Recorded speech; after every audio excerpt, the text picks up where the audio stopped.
All right, we are live. And I'm going to wait just a few seconds, make sure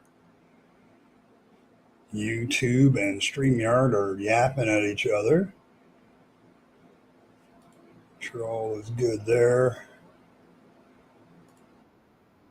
Looks like that is going down. All right, so welcome to the Rabyd Atheist. I'm your host, Ed Rabyd, a former pastor, turned atheist, now compassionate anti-theist. Welcome to my channel. Welcome to a Saturday broadcast where I usually react to something, talk about something related.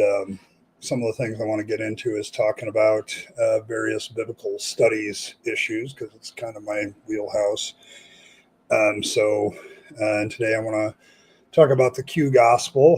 Kind of came up in last week's broadcast when Shannon Q visited, and she was talking about how she and Paul were talking about it, and I've had it mentioned several times. What do you think about the Q gospel? What do you think about this and that? And did that have any effect on your deconversion? Well, yeah, it did. And I'll probably go into that a little bit more later when I talk about the implications of the Q gospel. But we'll get into what it is, and we'll talk about all that in a minute. But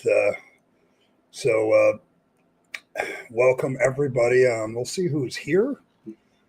I'm gonna get a roll call of who's here right now. Fred was here early, always early. Cranky Elder God, welcome.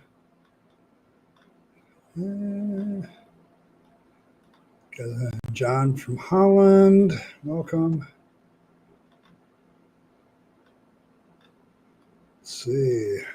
Katie is here. Yes, I had to talk to Katie because I was over at Captive Desk, and Captive Desk and Joe and some of the other guys are getting ready for their protests at the Ark Encounter. So it's very interesting. I'm very interested to see the results of that and listen to some of the stuff that comes out of that. That'll be fun over the next week or so, I'm sure. So there's that. So Katie, yes, I'm enjoying the duplication powers that have been granted to me by Fang, so I can be on several live streams at once commenting. It's amazing. Don't talk to me about the internet doing that. That's Fang's. And then there's Anne Marie. Welcome. Tilting welcome. Well, no, welcome. I said you'd be here. I'm glad you're here. And we're talking about a subject that I think probably interests you. Alex here. Okay. And Martin, and Lisa. Good to see you, Lisa. Hope you're doing well. All right. So just there is a goal in the chat. People have asked me about that. It's just my fun way of asking for money to keep the live streaming going. So thank you very much. I don't know where membership is. I will count memberships gifted too, but usually it's about this time that that membership starts to drop off because of the gifted ones. So I'll accept those as towards the Holy Bunny hat or whatever ends up getting chosen, with the caveat that it's hot. And if I get overheated, I will take the hat off for a little while until I'm not overheated and maybe put it back on. So I'll wear it for at least 10 minutes. But after that, it's 87 outside and probably a little warmer than that in my house right now. So, well, maybe a little bit less because I got the air conditioner running, but it's struggling. Yeah, it's a subject that's very interesting. We're going to talk about Q, but the Q source for the Synoptic Gospels is a scholarly issue. Here, I'm going to pull up all the stuff that I prepared so you guys can kind of see some visuals of this. But the Q gospel, or the Q source, or whatever it's called in scholarship journals, has been around.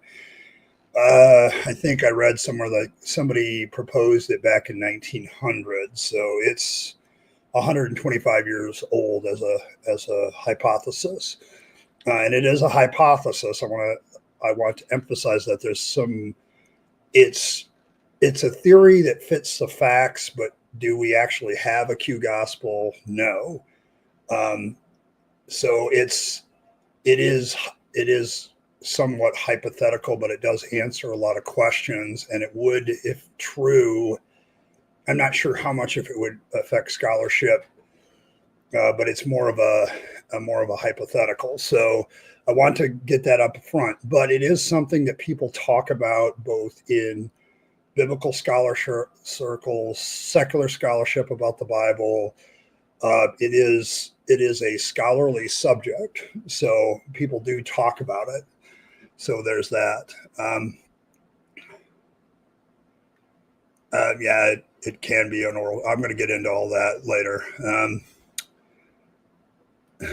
Yeah, it's the dark matter of the Gospels. Yes. Hey, Triple E, good to see you. All right. What we're not talking about Q from James Bond, nor are we talking about Q from Star Trek. This is not the subject matter here tonight.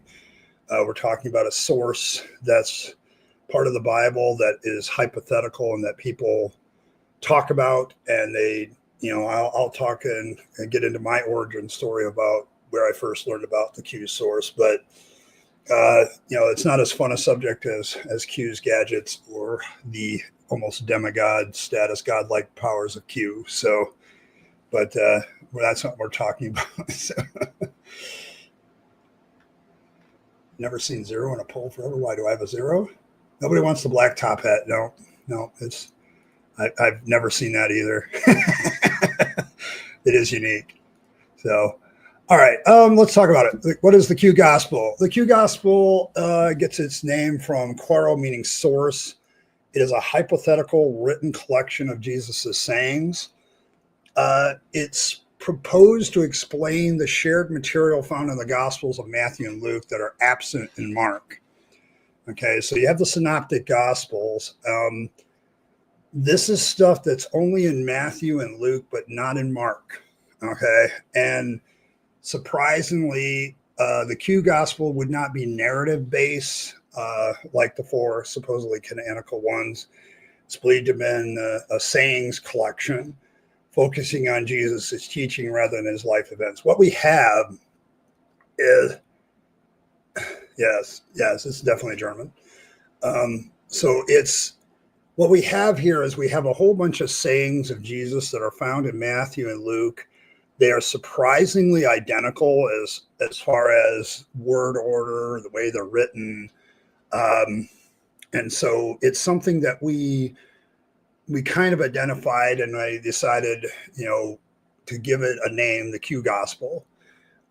We don't actually have a copy of this gospel, but if it did exist, it would be pretty much just sayings of Jesus.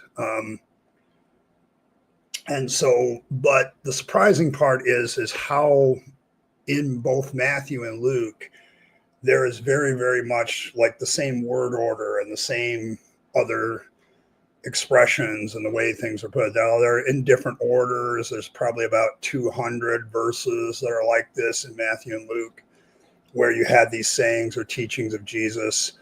And so it's one of those things where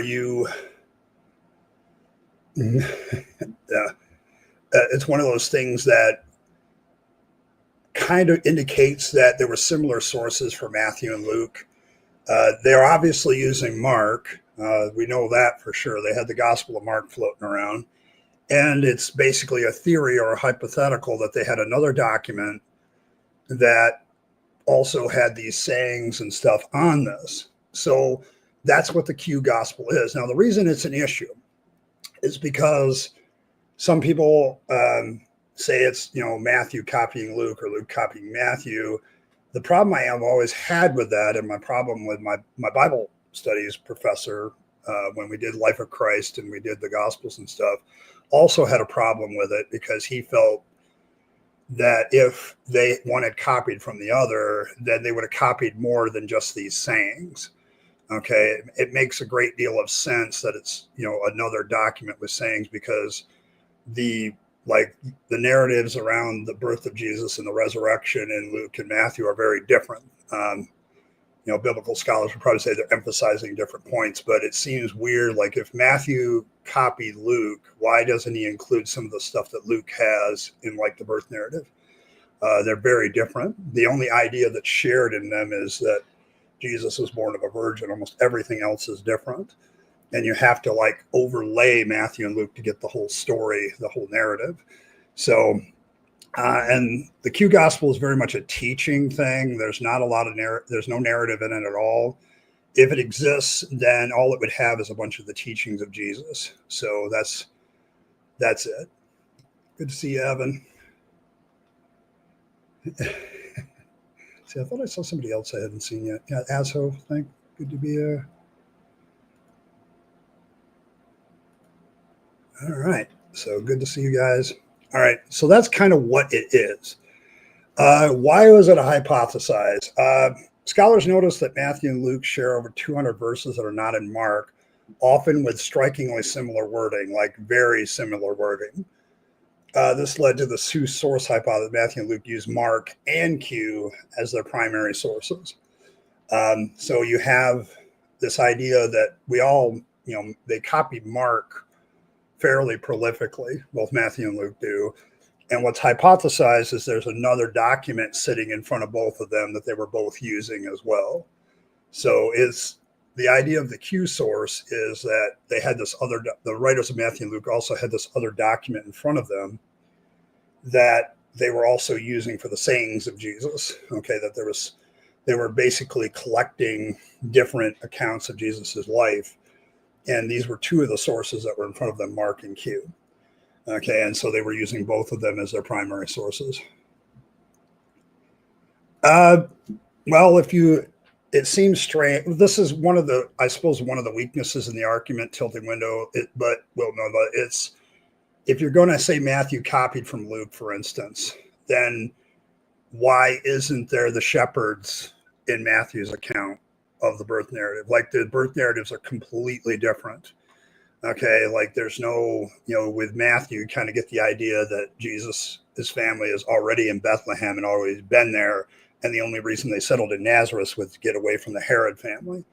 Whereas Luke comes up with this story of attacks to get them to Bethlehem and so on and so forth. There's two very different stories in the origins.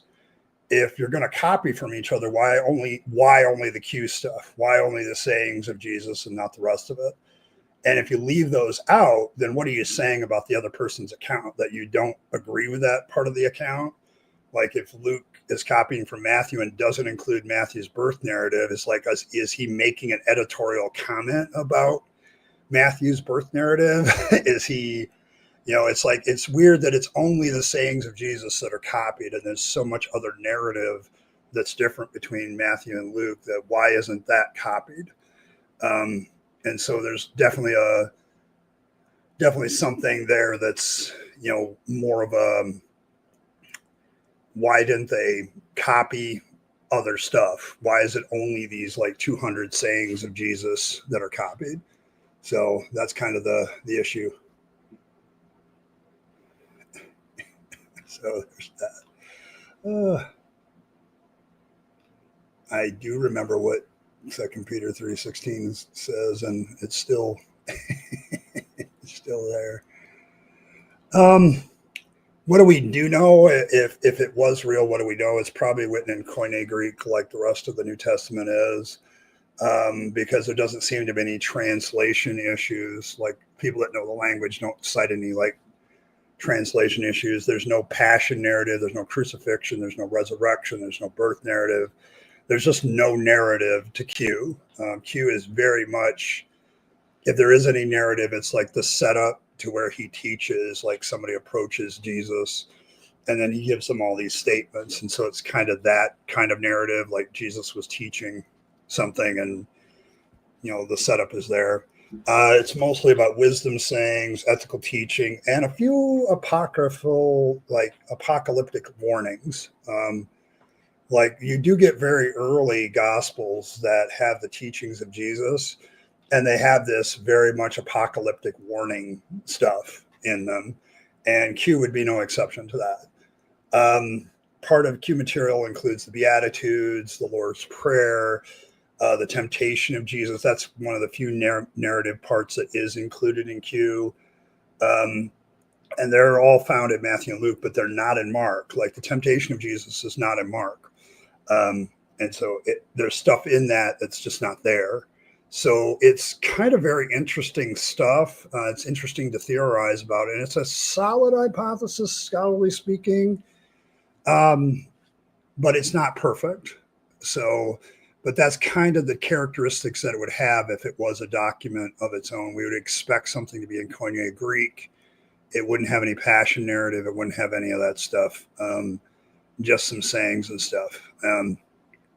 So there is some stuff that's there, but it's not in Mark. Okay, so the big characteristic of Q is you wouldn't see anything copying from Mark. So there's that aspect of it. Yeah, I get what you're saying, Dylan, but there are biblical scholars that do this stuff for a living. And they're not Christians. Like, there are people that do scholarly work on Q, and they're trying to figure out the Gospels and all that stuff. So, but they could definitely do that.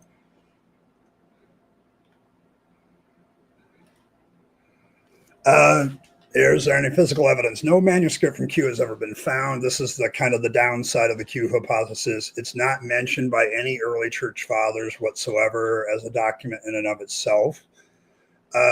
Some scholars do argue that it was oral tradition or a collection of smaller sources. Like, it doesn't have to be one big document. It could be like somebody recorded the Beatitudes, or somebody recorded, and there could be all these little tiny pieces of paper in front of the gospel writers, rather than a single document. So the physical evidence is completely lacking. Okay, so when the reason I'm telling this is not because I think it's like, you will hear apologists talk about the Q source. You'll hear other people talk about the Q source.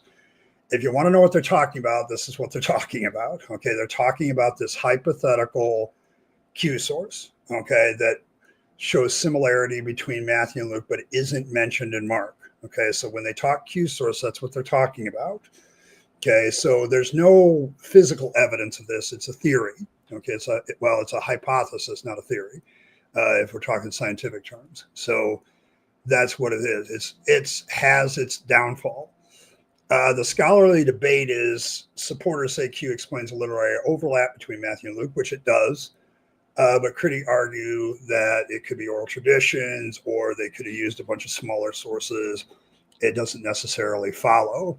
What is not debated is that, it's at least not debated hard, that Matthew and Luke did have some similar sources and not just Mark. Like, there was some sort of tradition, something that was out there.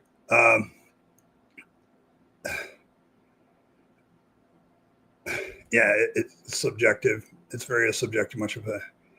So, and that's kind of my point with going over the Q source. The Q source is a debate. I think a lot of people think, oh, this is, serious scholarship, but it's like, the scholarly part of it is that there's a debate about it.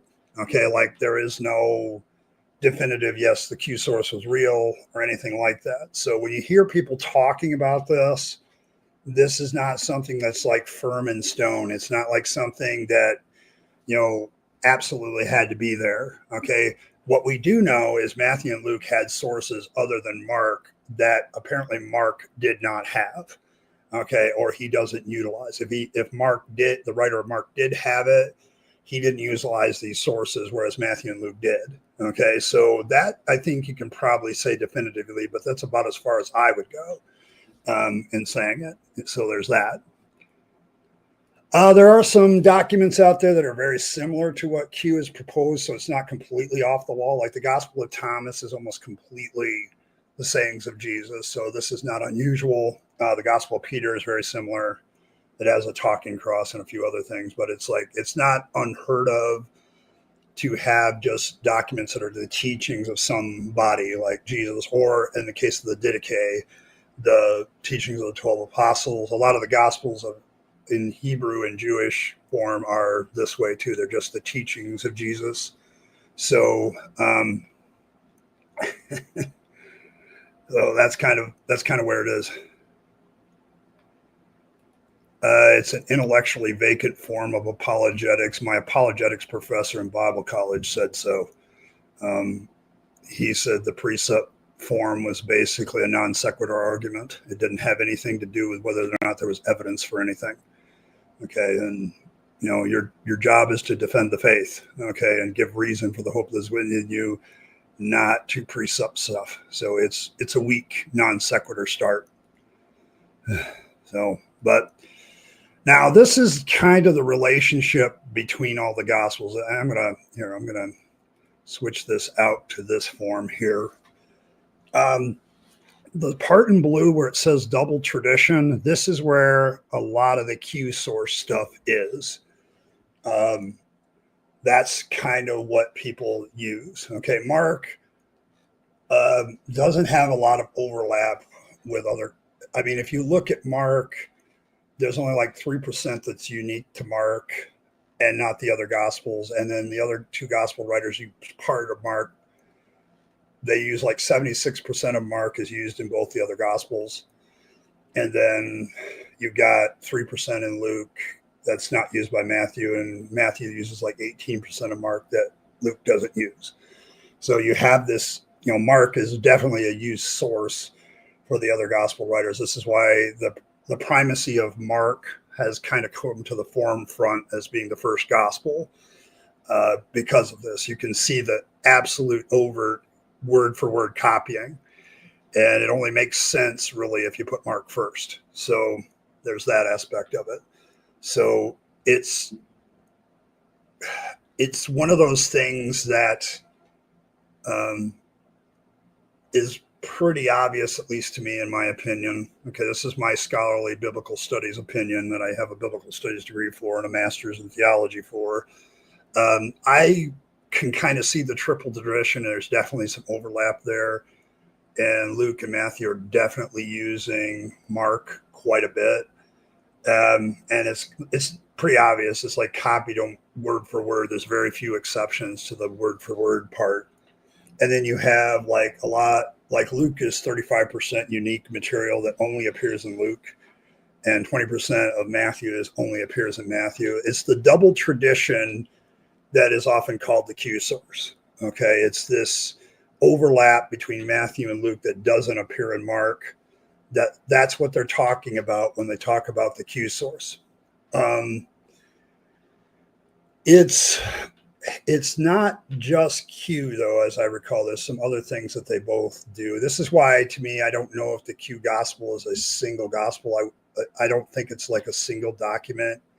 You might have a bunch of little small traditions, oral traditions. The Beatitudes might have found their way onto a piece of paper, and they had that, and they put it in with his teaching. So it's just not one of those. It's the other thing about precept gives me a headache.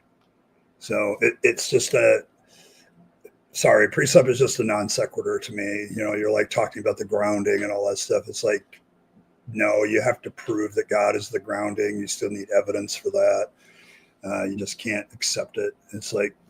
It's what Plataga used to call basic beliefs. He talked about the basic beliefs and stuff like, you believe that your house is still there even when you're at work, and but I have evidence for that whenever I return to my house.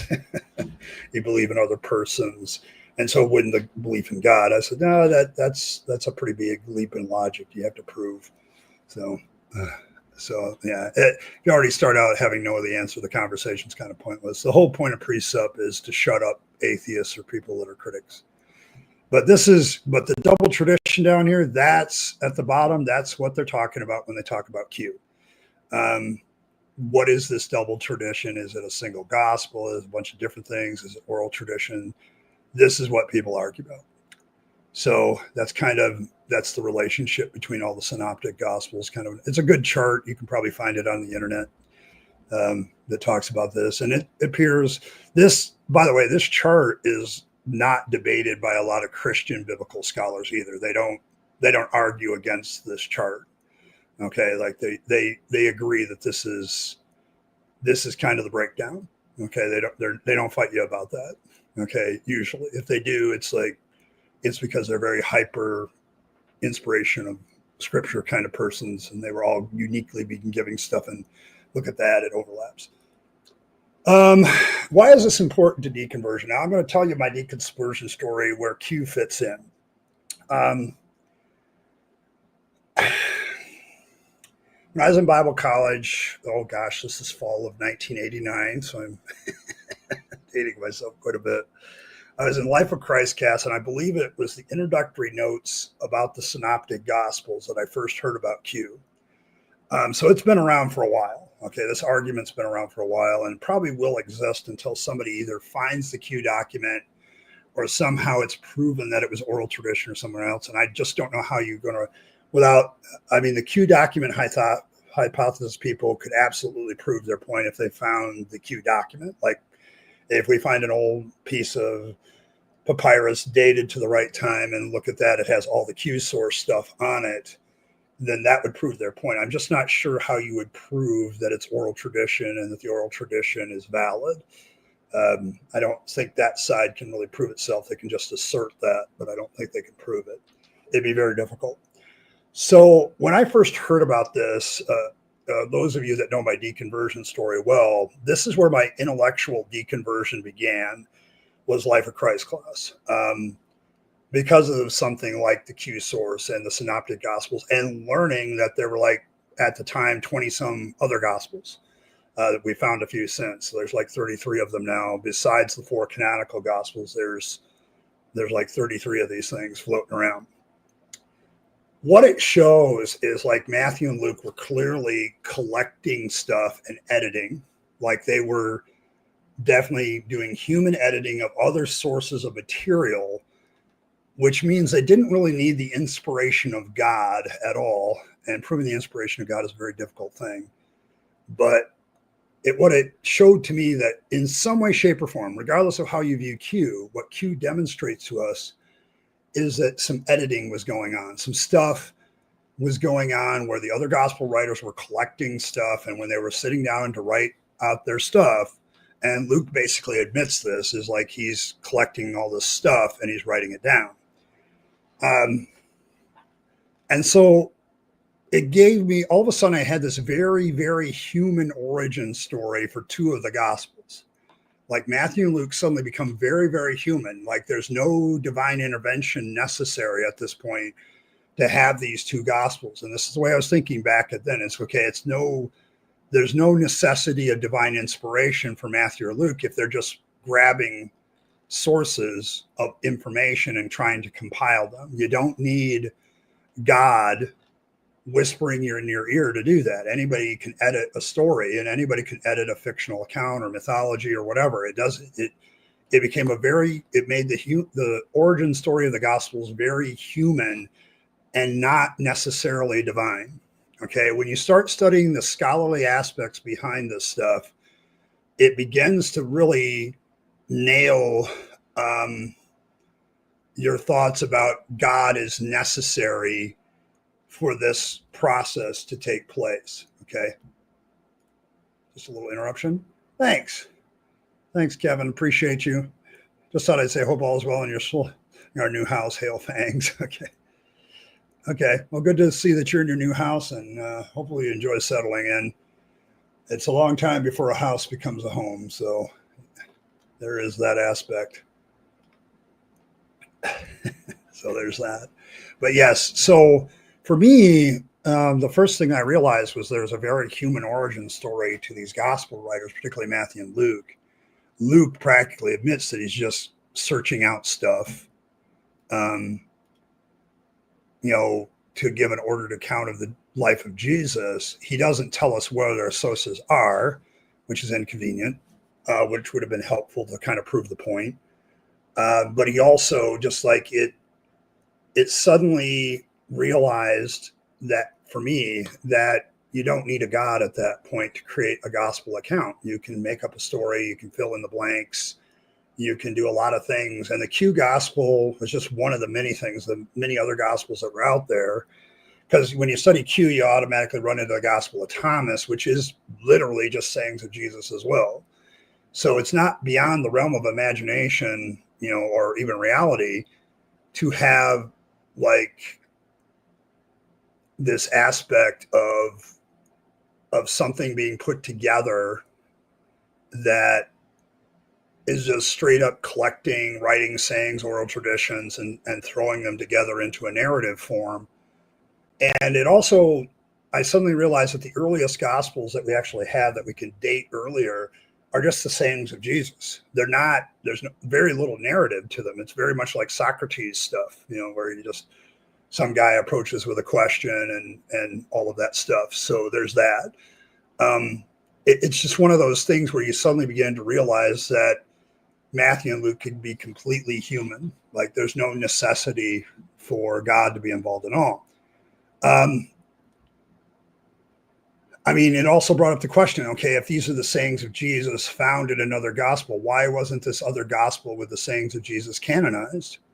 Okay, if the other gospel writers are kind of confirming that these are the sayings of Jesus, then why aren't we looking backward and canonizing other stuff? Okay, so there's that. Thanks, Johnny. Appreciate it. Fred, you didn't want Kevin to feel lonely. Okay, fair enough, Fred. Oh, scared yet? Yeah, I'm kind of scared. It's really hot.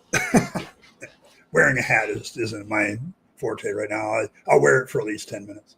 So, all right. But yes.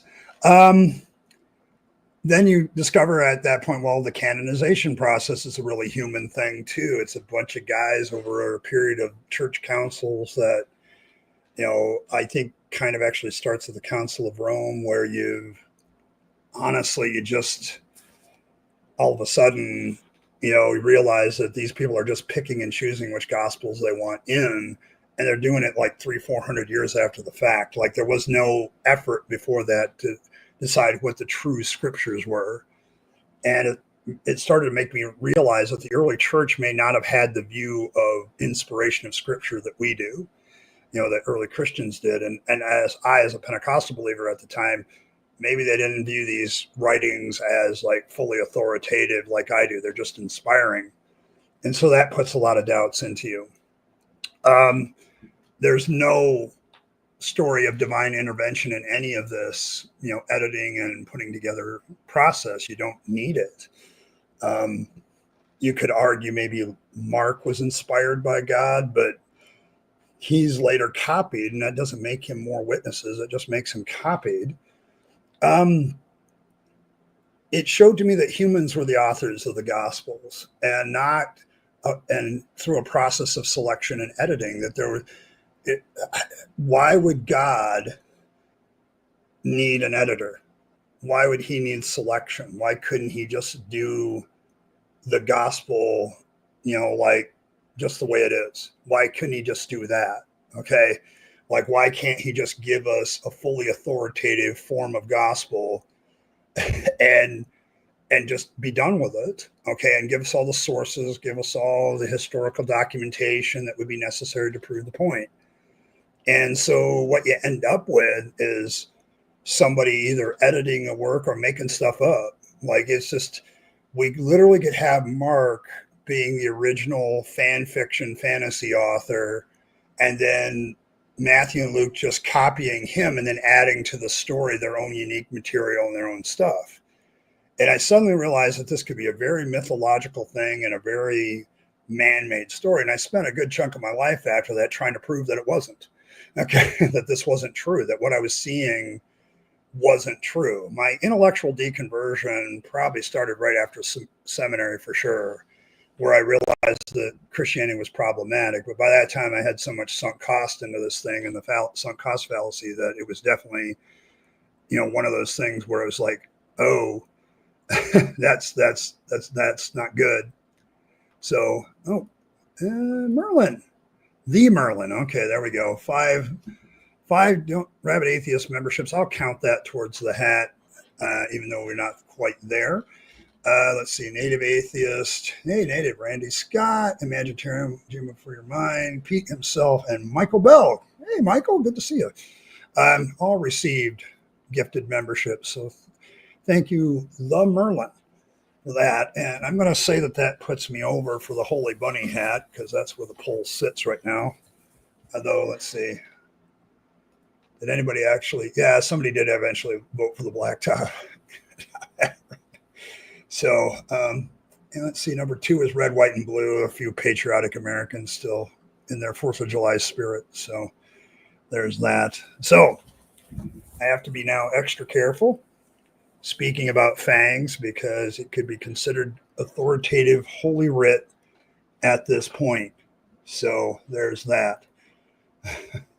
So there's that. I'm going to end that poll. And the results are down there. But I too was amazed because the black top hat had 0% for the longest time. So there we are. So there's that. But yes, but for deconverting people, if you start to dig into the origins of the Bible and the canonization process, you realize how human it is. And when you also see a lot of things in Jesus's life resemble mythological characters and other myths very closely at times, you suddenly realize that it's quite possible that these gospel writers did nothing more than edit the stories that they heard, plus added their own mythological, spin to it. And I spent a good chunk of my life and ministry afterwards trying to, get these doubts put away. And the Q source had a lot to do with that, like the realizing that there's hypothetical stuff about the text of the New Testament and it's not in stone.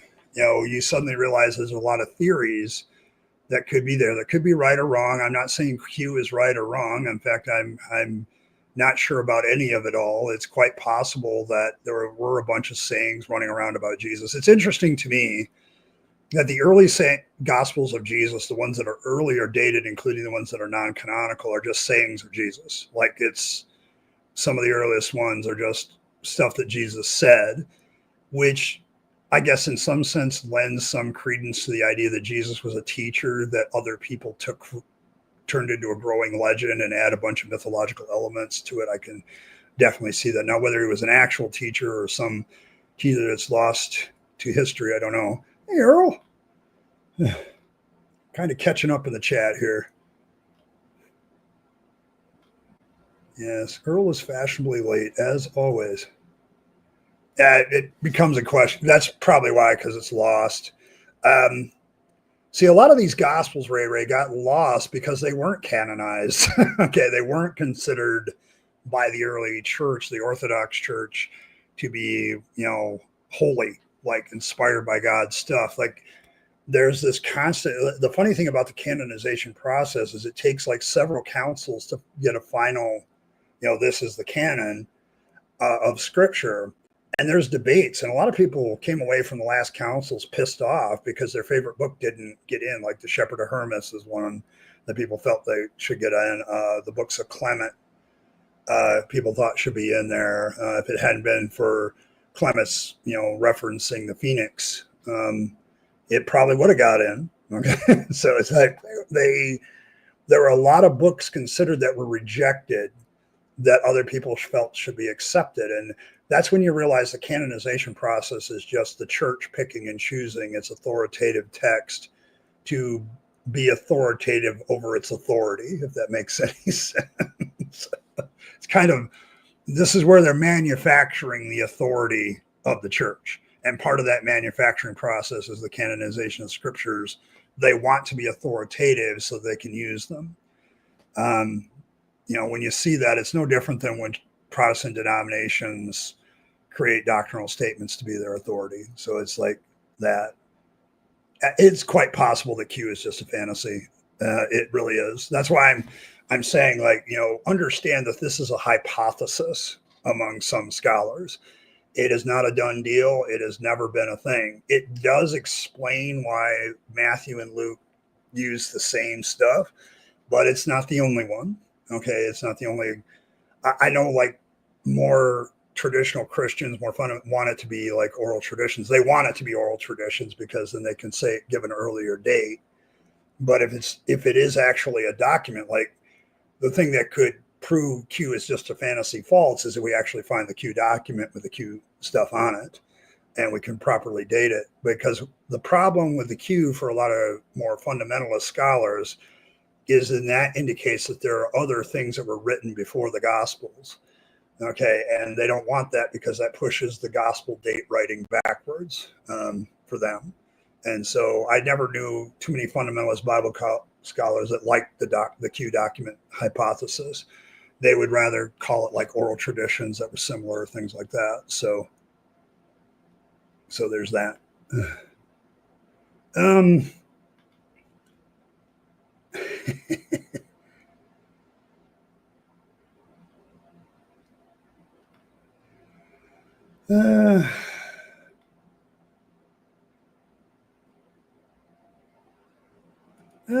Yeah, I think so.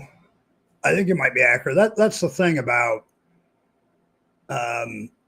yeah, it's the thing about some of these stuff is that there are other mythological elements to the story of Jesus that come from other sources. Like I can see when you look at the Gospels, like the earliest ones are just the teachings of Jesus, and then later on you add more and more narrative until you get to Mark, which adds probably a good chunk of narrative, and then Matthew and Luke come along and add more, and John completely goes off the rails and completely comes up with his own narrative, sort of loosely based on the Mark outline, and adds a whole bunch of other stuff that's not in the other three Gospels. So yeah, but the idea of a teacher that's personally let's be honest, we could kind of say Socrates, whether he existed or not is certainly in Plato, where you have this guy that teaches and questions the intellectual thinking of others, and then of course has to die for it.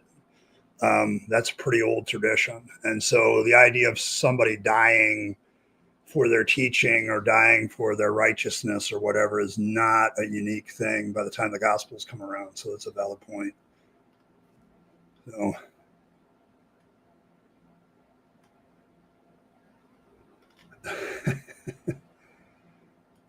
Hat is fire. Yes, and this is the Holy Bunny hat for those of you who want to know. When I wear it and I speak about fangs, everything I say about fangs is true because I'm wearing the holy hat. This is a long time established doctrine of the Church of Fangs. So there's that. That is kind of. I mean, the thing with Jesus is you have all these themes that you could trace back, like say what you want about Myth Vision, but Myth Vision, when he does this kind of stuff, he's dead on, where he's pulling us back to this could be the inspiration for this story about Jesus. This could be he's dead on there. There's a lot of things that go into the Gospels that could be pushed back to other sources that you could look at and say, like Dionysus, turns water into wine too. He just does it in a much more fabulous manner. There's all kinds of mythology that you could see where the gospel writers got the themes from that. So it's like, and Moses and Jesus and Adam, these are all, Adam and Moses were trope characters by that time. So yeah, absolutely. That's why they call Jesus the second Adam. He faced the temptation and didn't sin, kind of thing. So you're still calling back to an earlier mythology, which we know the Adam and Eve story just cannot be true. The whole of Genesis 1-11 cannot be true, and there's no good evidence for any of the history of any of the first 5 books of the Bible. So it's like it's an old tradition that people made up in about 600 BC or later, and everybody started to take really seriously for some reason.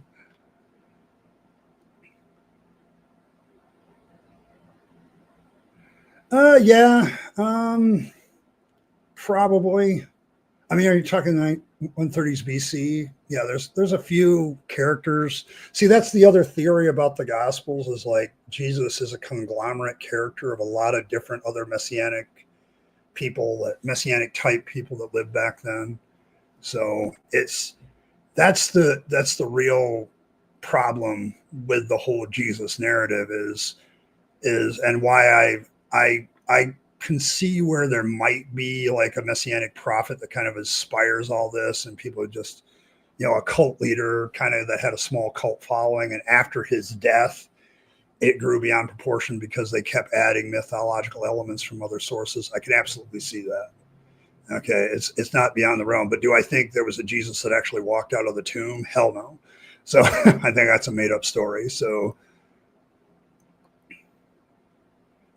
yeah, that is a very valid theory. Okay, a very valid theory that he's a composite character. And I can see that. I can see like like a Jesus of Nazareth becomes one of these messianic tradition type characters, and then they just pull all this other stuff and just drop it into Jesus of Nazareth. So I can absolutely see that.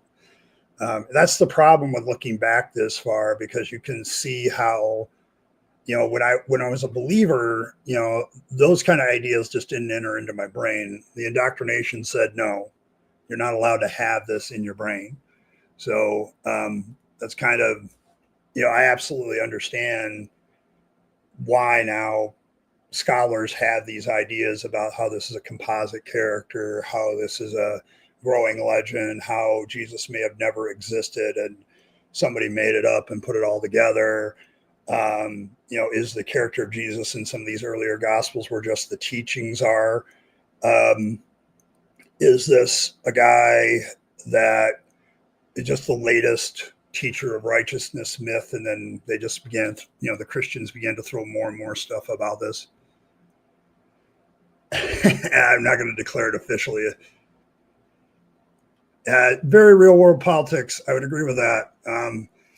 There's a political reason why religions rise, because religion and politics are bedfellows always, and they do very similar things. My political science degree tells me that. The more I have the religious side and the politics side in my education background, and now I see so many similarities between the way preachers do things and politicians do things. It's very, very similar.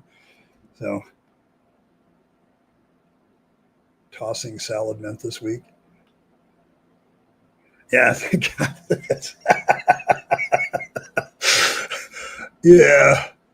Yeah, Dead Sea Scrolls. They beat the living shit out of Christianity a little bit. It's the part that the Christians don't like to talk about. Yes, dirty mind is a joy forever.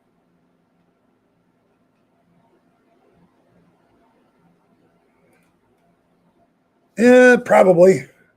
Yeah,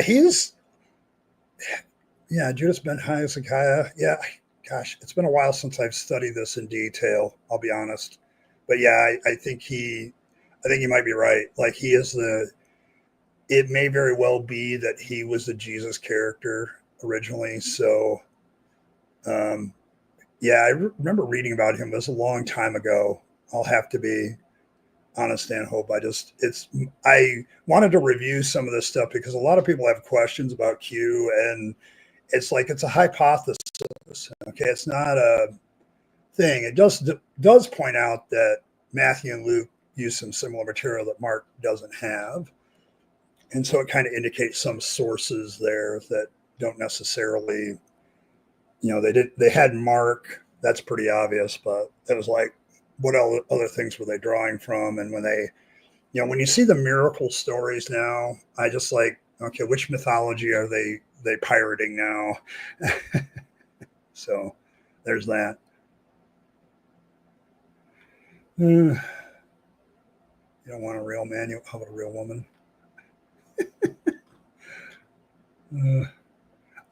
I'll agree. I'm getting to the point, Tildy Mill now. I can see like the idea of what Stanhope is talking about is this teacher of righteousness, this teacher that's put to death because they're speaking truth, and it's a political move. Like when you base a religion like that, it's a political move that this was the actual teacher of righteousness going up against the state. I mean, it's as old as Socrates, as old as Socrates, maybe even older. Socrates, confronted the state at his time, was teaching the truth, and then therefore they made him take hemlock. This trope is all over ancient literature, and Jesus of Nazareth is just one of many, that could be completely mythological based, where the Christians just taking their favorite teacher way back in the day and just adding stuff to it for political advantage over time, you can absolutely see that. Okay.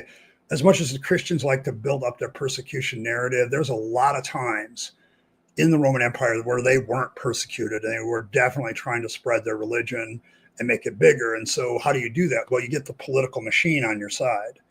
The one thing I've always learned about politics, if a religion wants to grow bigger, they attach themselves like a prostitute to the political machine. Okay, there's no like marriage covenant to any political machine that a religion will attach itself to. If the Republicans suddenly turned against the Christian right would marry some other political machine that would keep them moving forward. Okay, the Christian nationalists, they will sleep with whatever they got to sleep with in order to get their agenda pushed forward. Okay, and so this is no different. Taking mythology, adding it to a political mechanization absolutely works. And I think what the Christians were doing in the 2nd century is they were building their myth. They had this, it's very possible they had a failed apocalyptic cult. And now they were taking these same teachings and stuff and saying, this is the way our state should run. This is the way the empire should run. These are the principles that we want. And so we're going to build up this myth and attach it to the empire, which ironically is what happened. Okay. So it's possible that it could be done. You're having a hard time taking me seriously. Me too. You shouldn't take me too seriously anyway, to be honest. I know. I mean, I'm talking serious, but I wear the hat for fun. But I've learned a long time ago that when you talk scholarly stuff, there's always somebody else that knows more. There's a pretty good chance with me that that's true. So fangs can be either gender. So it's like Chris. Okay. It really is. So, yeah. Ooh.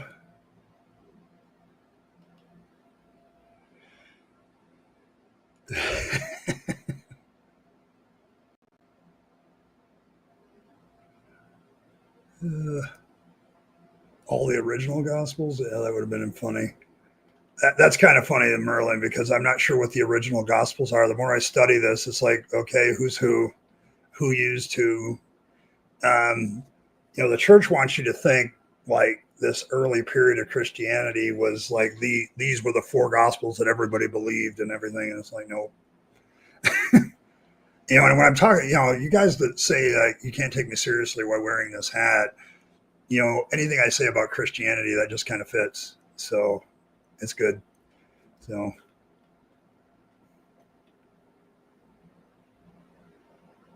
Yeah, 2 people in a rampant incest. Yeah, one of the things I learned even in Bible college was that the Mesopotamian myths, the Epic of Gilgamesh, all that stuff. Yeah, when I took Pentateuch in Bible college, they went through that. Of course, they were a fundamentalist school, so they just dismissed it all as nonsense. But I'm like, well, are we the only ones dismissing this as nonsense, or is this real? And then I read them, and I'm like, yeah, that is kind of close. So,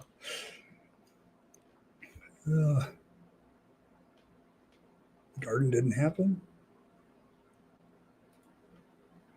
That had to bang everything female into existence. Yeah, rather than use tentacles like a proper god, right, Cranky? So.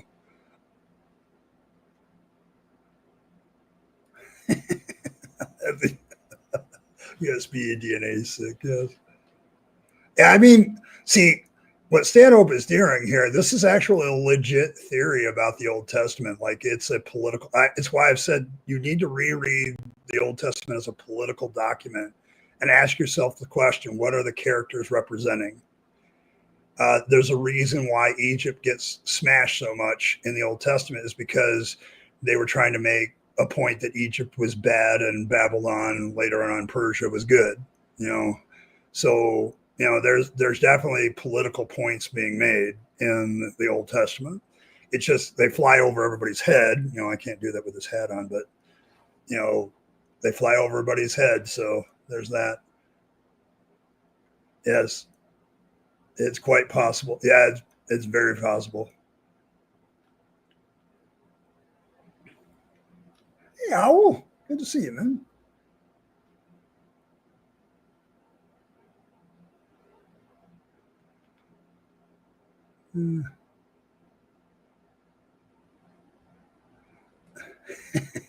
Almost.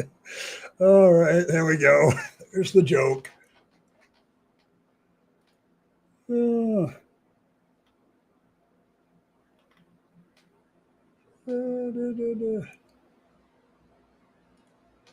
Probably 100% of Jesus in that time frame. Yeah, I mean, I would say the bare minimum you'd have to say about the Gospels is all the supernatural elements did not exist. If they're clearly drawn from other mythological sources, very similar miracles. So, I mean, there's no unique miracles in the Gospel. They already had been done before. Yeah.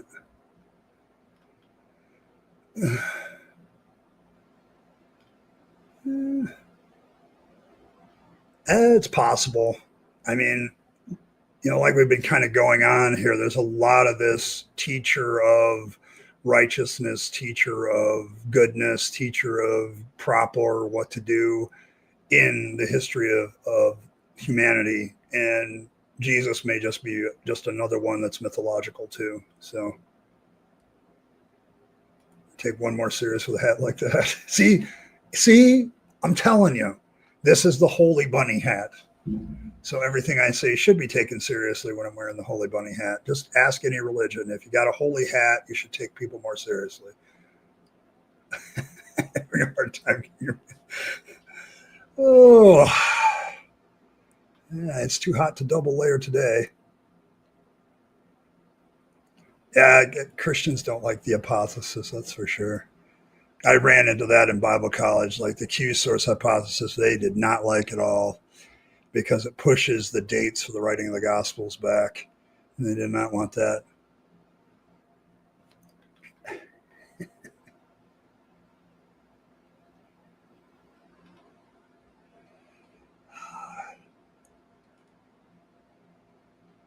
Magic gains and chaos reigns. There we go.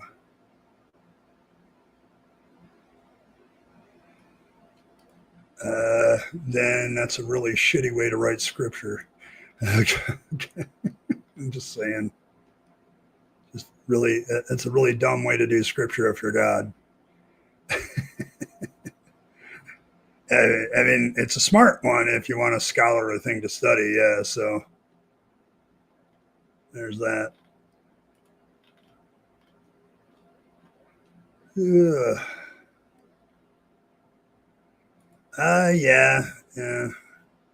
That's the task of apologetics. That I can consider the Bible a fantasy until you prove to me otherwise.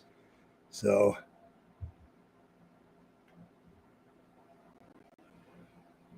I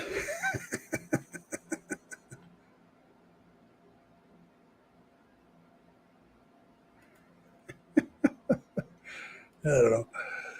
But yeah, that's kind of the Q source in a nutshell. It's whenever you hear that term, know that that's what these people are talking about. They're talking about a hypothetical document that, if existed, would answer why Matthew and Luke have very similar stuff, like very similar wording and everything in both their Gospels, but not in Mark. Okay, so sometimes it's called the Q Gospel, sometimes it's called the Q Source.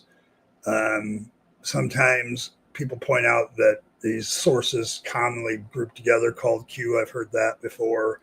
So when you listen to people talk about this is what they're talking about. So it's kind of, I'm just being informative because I've seen it thrown around a lot lately, and I just wanted to make everybody aware of what they're talking about. They're not talking about a document that even actually exists in hard copy. It's a theory in the sense of being a hypothesis. Okay, it's not a theory like a scientific theory. So it's the real problem with it for me from a deconversion standpoint, and this along with a lot of other things I learned in Life with Christ in my very first semester of Bible college, was the beginning of my doubts in Christianity. It was the beginning of the end for me. Intellectually, my faith died probably a little bit after seminary. Like I knew that I had to do a lot of intellectual work to make this make intellectual sense and scholarly sense anymore. Okay, like a whole bunch of things I learned from a Christian Bible college and a Christian seminary caused me to have those doubts. Okay. Emotionally, it took a hell of a lot longer to give up the faith. You know, my dad died and I wanted to see him again. So the afterlife beliefs kind of kept me in for a long time. The feeling that I had this personal relationship with Jesus when I was just talking to myself. I had the Jesus in my brain that I'd made up, my imaginary friend. And I held on to that a lot longer than I did the intellectual side. The intellectual side, it's very hard to hold on to. I was remarking on captive deaths earlier, and I think I did it a little bit early in this stream. It's like the intellectual side of this is really hard to maintain. It really is. Apologists, like I think somebody earlier in the stream said something about presuppositionalist apologetics. I don't accept precept at all because doesn't lead to a conversation about truth. It doesn't lead to a conversation about whether there's evidence for Jesus. It just doesn't lead there. And that's why I just don't deal with it. Okay. I just do not deal with that aspect of it. Okay. I just don't. And my apologetics professor in Bible college hated precept. He hated Planaga because he felt that Planaga led to basically any faith could justify itself with precept. Like I could presuppose Odin. I could presuppose the Havamal is the actual words of the wise man, Odin, and you have to prove them wrong. Okay, like that argumentation form is just a non sequitur that you could use for any religion. Okay, and so it just becomes baloney. Ray's got it right. It becomes baloney. I wanted to deal with that question. I saw it earlier, and I did it real quick. But you need to understand there are Christian apologetics people that do not like precept because they think it makes apologetics into even more of a joke than it is. Okay, so I would definitely get rid of that. Okay, if I was Christian, I wouldn't hold on to it. And then the rest of it with the evidential stuff, it's just not really evidence. Like, so it's like, yeah, yes, that's correct. You are allowed to preach about the virtues of fangs, especially the fang dammits, which end with you are completely allowed to ignore the fang dammits. This is the thing, Phantom. It's not that they lose; they just don't put themselves into a position where they can be even fight. Like they want to win the argument by silencing their opponents, and they don't want to take on the task of actually picking up, what Second Peter says, which is give the reasons for the hope that's within you. They don't want to do that. Okay, because every reason they present has a counter now. And it's not like back when I was learning this stuff in 1989 through 93 in Bible college, where I had to go to the library for everything. Now if you make an argument for Christianity, you can look it up on the internet, and hell, AI will give you 16 arguments against that argument. It's like it's a different battle for apologists now. And that's why they go to precept, because precept puts them in a position where they don't have to win or lose. They just win by default. Okay. I believe it, so therefore it's true. End of discussion. And that's not healthy. It's not healthy for Christians because you keep that up, and people who are younger that are in the church are going to realize that that's bullshit, because they're going to be able to go to the internet and find out that is bullshit. And presuppositionalism is, to me, just the greatest sign that Christianity is losing. Because if this is the best you got, if this is all you got, that's it. I do precept fangs. Angora, I do precept Fangs. Fangs exists. Prove he doesn't. The Fang Damnits are straight from Fangs. Prove they're not. Okay. They are the grounding. Fangs is the grounding of all being, of all rationality and everything. Prove I'm wrong. There, have I done the presuppositional arguments well enough for Fangs now? Have I done that? Fangs illustrates so many things that's wrong with religion in general. And I'm so glad Fangs as a deity doesn't believe in himself. He's an atheist deity. He doesn't even believe in himself. So, yes. Oh. Yeah, I don't know that he requires precept, but Fangs is and always has been. That's my presupposition. But yeah, it's just, sorry, my ban on presuppositional apologetics isn't about you as a person. It's not even about anything else. What it's about is I don't know how I'm going to have a conversation with somebody who automatically assumes they're right and their only goal and objective is to tell me to shut up, basically. Like, you don't know what you're talking about. This is the grounding of all being, and I can accept it, and you have to prove I'm wrong. It really is the most cowardly way I've seen to avoid the burden of proof. It really is. It right from the beginning when I dealt with my first presuppers about a year and a half ago to now, I don't have time for that discussion. Okay, because it's not a flipping discussion. Okay, it's a non sequitur bullshit. So yeah, you have to do a lot of like the reason why, Q is another good way of illustrating the biblical gymnastics that people have to go through to justify the Gospels. Like, the Gospels have so many problems, and not least of which there's 33 others that weren't canonized for various reasons. And so there's that. Yeah, I am wearing the hat. So presuppositional apologetics for Fangs is allowed. There, that's official. Yeah, the Bible, so there's that. Oh, so.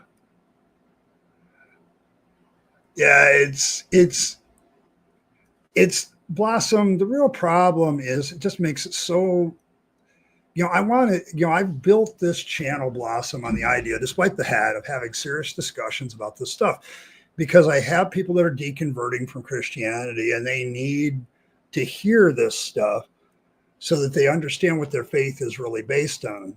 Okay. It's a creation of men, human beings. Okay. The problem with presuppositional is they always show up.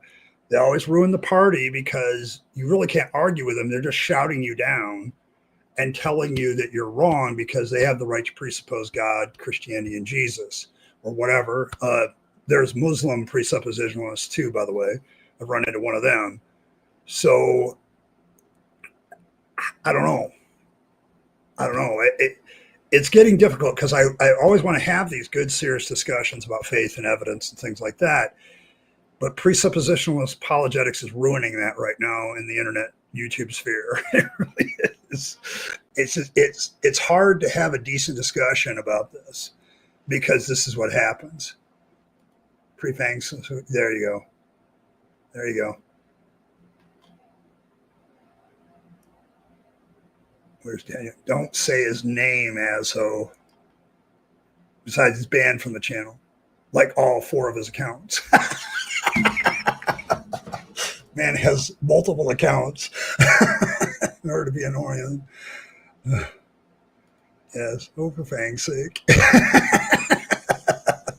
Yeah, there's like 33 other gospels, I think, so far. When I was in Bible college, there was like 27, and they found like 6 since the last 30 years. Like, they keep, every time they search these old ancient libraries and find scrolls buried in a cave, they usually find another gospel that isn't the 4. So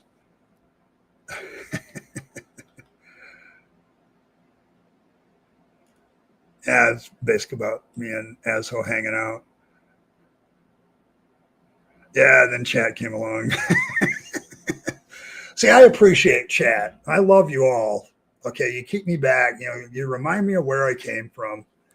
this poor little atheist lost on the side of the road that decided to start a YouTube channel. And here we are.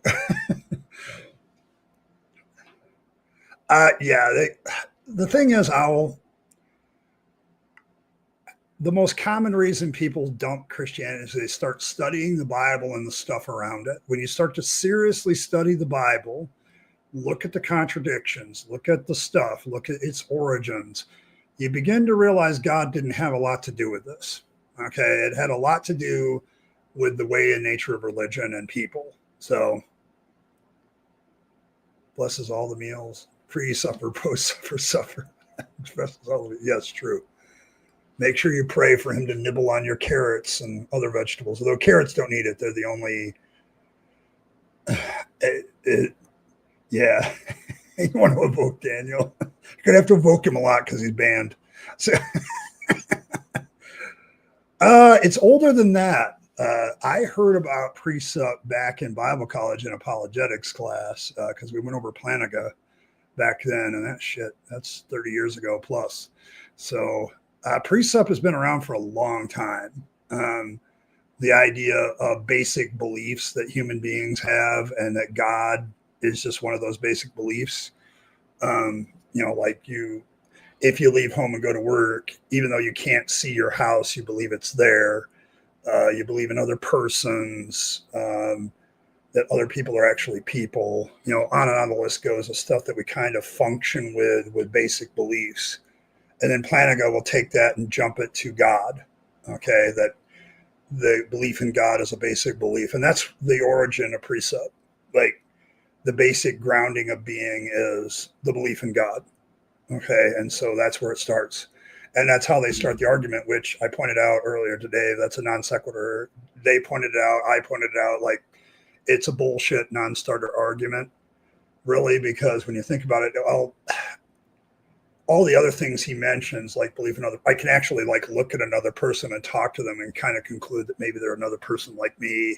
Like I go back and forth between my house and work, like I actually can touch, see them, all this. God, I can't do any of that with. Okay. And so it's like the similarity dies, but that's where it comes from. It's old. Okay. But it's just grown because I think Christians are tired of having answers to their questions that make more sense than what they believe. And that's really what happens. So, yes, there were people in antiquity and they were all insane. Yeah, that's probably true. Fangs is our love child. I thought it was released of the rainbow giraffe and an unnamed fertility god. According to Cranky, it's what happens in the deity barn stays in the deity barn. And I'm not going to pry further. I'm just the prophet of Fangs and his maybe his love child. I'm not sure.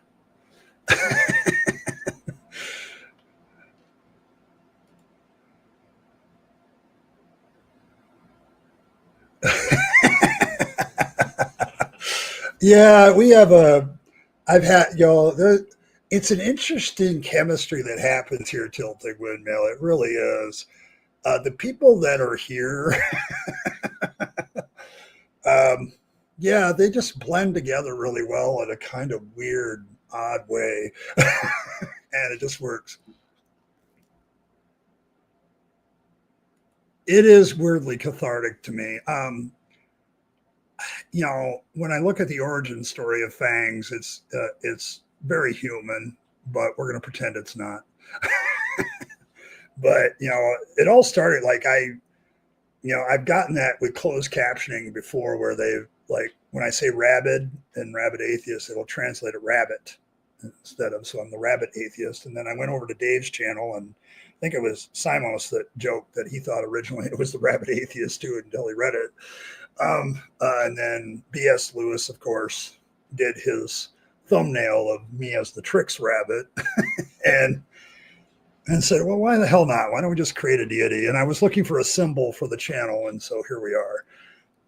And the lovely, absolutely gorgeous, intelligent, artistically creative I Killed Earl gave me several pictures of Fangs in the beginning, and they were all lovely and adorable, and I'd fallen in love with Fangs. So I mean, how do you not love this face right here? I mean, how do you not love that? So, oh, yeah, well, he's not disappointed in this one. Maybe in this one, but not this one. And of course, we had to bring the whales into it because of Earl's birthday stream, and you know, and yeah, Van Til is a big pre-supper. Yeah, but as a tactic to end debates, I'm not sure about winning them. Saltine crackers as community wafers, I suppose. We did in my church so a couple of times. Weren't really picky when I was in Assemblies of God boy because it was all symbolic anyway. I think that's the problem is we live in this reality of pre-supper. I've even seen it from mainstream apologists now, Ray. They're like, they have presuppositional concepts. Like the whole thing with Habermas now is like, we've proven the resurrection happened because we have these 4,000 pages in these books. Doesn't matter that everything in these books is contested. We've proven the resurrection as a historical event, so we can presuppose it. And if you disagree with that, we just refer you to Habermas. And it's like, yeah, no. Okay, it doesn't work that way. That doesn't prove your point. But yeah, it's the reality we live in. Like even mainstream apologists are using pre-supper tactics. Like Cameron on Capturing Christianity is like he's done with atheists. And when you listen to his reasons, like that's presupp reasons. Like it's like I am allowed to presuppose my Christianity and my Catholicism, and the rest of you can go suck it. You know, so it's like, yeah.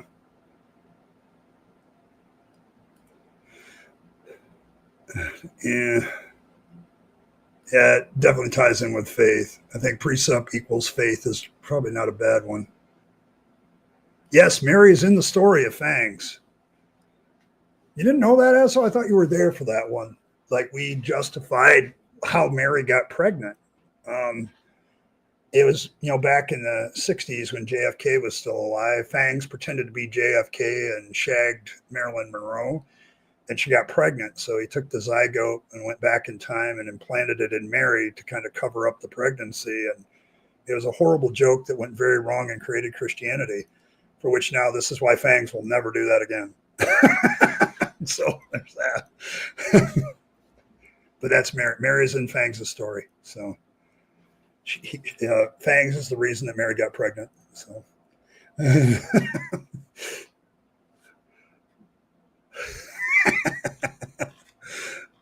But yes, Mary is in the story of Fangs. That's part of canon now. I said that with a hat on.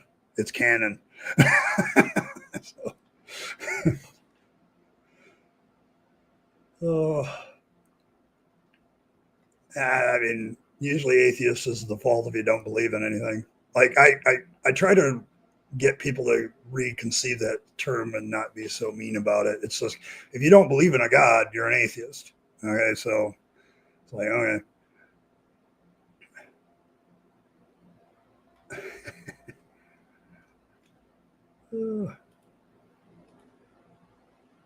Well, thank you, Cranky. I appreciate it. Eve was framed. Yeah, Eve was framed. She was definitely framed. But yes, yeah, we put Mary, the Virgin Mary, into the canon of Fangs. Oh gosh, that was the last Fangsology one I did. So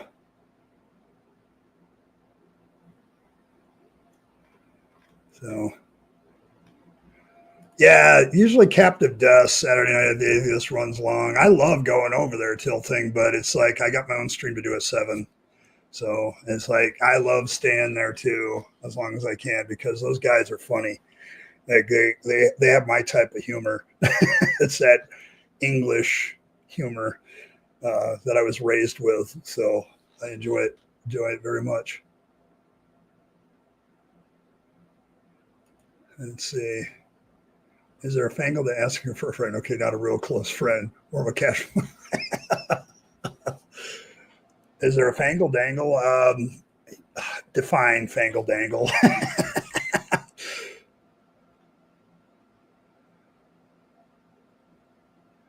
Yeah, I saw that. Do you mind? Yeah, I'm going to share it anyway, whether you mind or not. I saw it. I don't know if I saved it though. No, I didn't save it. Bad me. That was bad me. But yeah, she did nail it.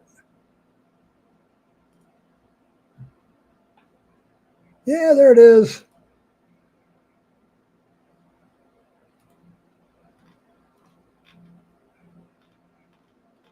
Yeah, yeah. I've got to promote my favorite artist. What are we going to call this one? Okay, yeah, that'll work. But yeah,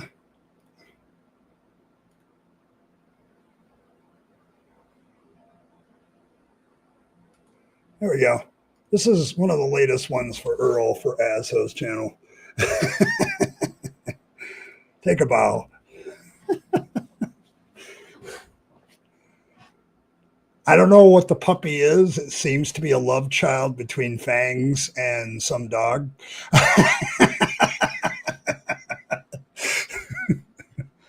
Could be. Could be. Fangs gets around. Okay, that's the beauty of having a fertility trickster god is they get around. So,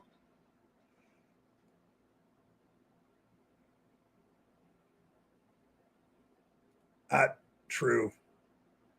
Power scaling Fangs. Yeah, Fangs, given enough time, you'll be able to beat them all.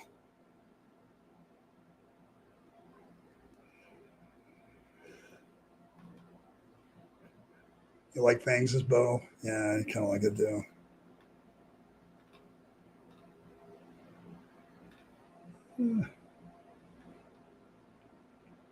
Adam is a cuck? Okay, well, that's probably true.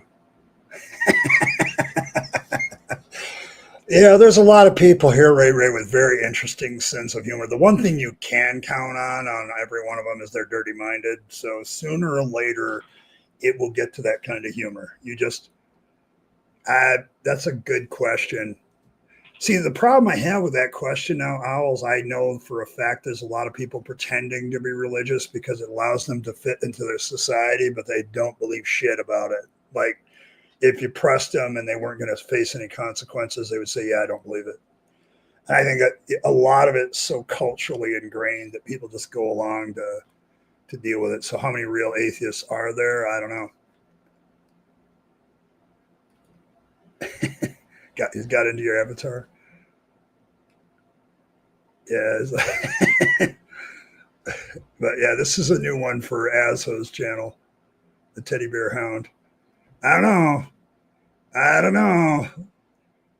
I'm sensing Fangs in a pit bull. Oh, there we go. That's a valid theory. Oh, man. Oh. No, I mean,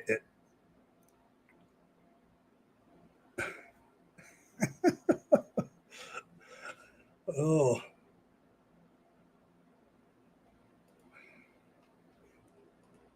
Care Bear looks like a Venom fan. Yeah. Rainbow Demon Care Bear. Yes. Yeah, sure you are. Yes, I also suspect there are a lot of casual Christian Muslims, Hindus. Name your religion. There's a lot of people that do it because it's tradition and culture for their culture. But if you actually do you believe that, it'd be like, no, I don't. And I really, really do think that there's just a ton of people out there that really genuinely don't believe, but religion is so ingrained in culture that they just go along with it. Okay. And do they have any real belief in it? No. So, yeah. Yeah. Earl is really, really good at this stuff. When I saw this the first time, this picture, I laughed for a long time. I'm like, and the first thing I thought is, okay, Fangs, what did you do? What devil dog did you mate with? So, yeah, Fangs has gotten so much into my mentality now that as soon as I see artwork, it's like, oh, I I don't think it's dumb. I honestly, this is the thing. Don't feel stupid because you believed. You were deceived, and you're still probably deceived about something. Okay, we all go forward with misinformation that we think is true, and that's why I tell people to be a little bit easier on yourself and be easier on other people because everybody's on this knowledge journey, and we don't know everything. And when people are deconverting, I try to tell them, hey, just be easy on yourself. It took a long time for you to be indoctrinated into this stuff, and it's going to take a long time for you to get out. And I think patience and genuine tolerance and, being patient with yourself goes a long way. Learning to love yourself and realize, yeah, sometimes I'm stupid, but it's okay. I'm in good company. Okay, you're in good company. Do not worry about it. My whole thing is just, you know, realize that there's a lot of people in here. That's why when I talk to theists, I try to be very patient and kind because I was them for a long time and I don't know what the real basis for their faith is. It might be cultural, but they want to defend that part of the culture because they think it's important. So,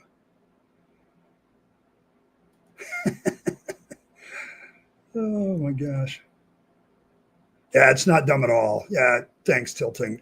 But it's not dumb at all. Okay. It's like it happens. Okay. It's you shouldn't consider this a bad thing or stupid. You're stupid any more than if you got scammed by somebody because some of these fucking scammers are really damn good. And religious scamming has been going on a long time. They've had a long time to build up their thing. They indoctrinate you as a child. Some of us, it's like, they've had a long, long, long time to do their craft of bullshit. Okay, so don't feel bad.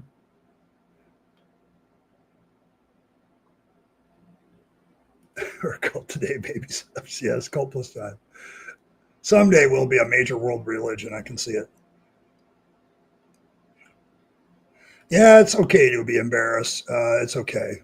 A lot of us were there. I go to therapy, okay, because of some of the stuff I'm trying to get over. So don't feel embarrassed about that. I try to normalize therapy here too, because it takes a long time to reprogram yourself to different ways of thinking. So, and realize how much of it is, unsubstantiated bullshit and how much of it is, real. And that takes a while. So, yeah, be kinder to yourself, man.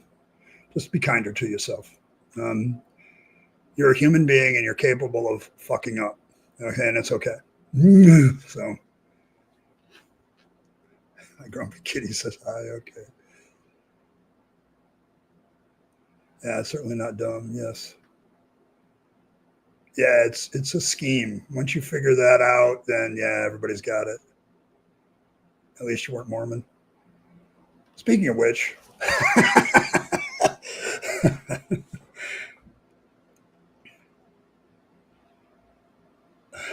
speaking of which, um, I know Earl's been inspired since our last discussion a couple days ago, but I don't think she's produced anything yet. But I am very anxious to see what underwear line we come up with. This is this is the first time, Ray, I have genuinely thought about doing Merc, and I want to do lingerie for the channel because I think a line of Fangs themed lingerie would sell. I think it would sell. Could put this damn puppy on it. Oh, you're 500% for Fangs lingerie. I mean, I don't know. We're not going to do the Mormon style because that will not do what lingerie is supposed to do. So, yeah, I'm not sure he wears anything, Anne Marie. Like yeah. Do you see? He's wearing a bow, with a fin hat. That's what he's wearing. Okay, we're all thankful for the fur, I'm suppose, but so yeah, but yeah, but yeah, it's like I just got a look 2 days ago at the actual Mormon underwear, the holy underwear they tell couples to get, so they can keep their relationship sexually pure. And I'm like, how are you supposed to have sex with that? Like, that's, I'm not trying to be rude, but that's not sexy at all. I mean, that would kill procreation, isn't it? Aren't you Mormons trying to procreate more people, so you have more followers? I mean, why would you do it that way? So yeah, he's the original commando. So, but yeah, definitely. Bang loincloth.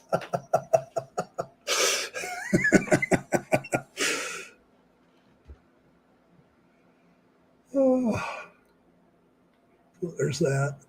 Yeah, I mean, yeah, I don't. Fang should wear a thong, maybe. I don't know. But yes.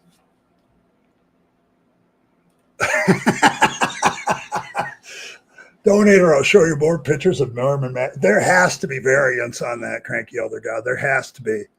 Somebody has had to do that. I cannot imagine the internet would fail me there. Like, so I don't, I can't.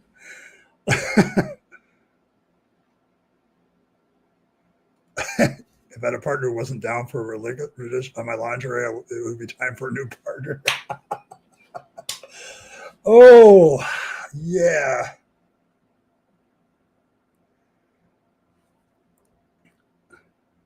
I There's nothing on them, Michael. Like this underwear. Fine. Do I have to show it again? I have to show it again, don't I? God damn it! Like this stuff.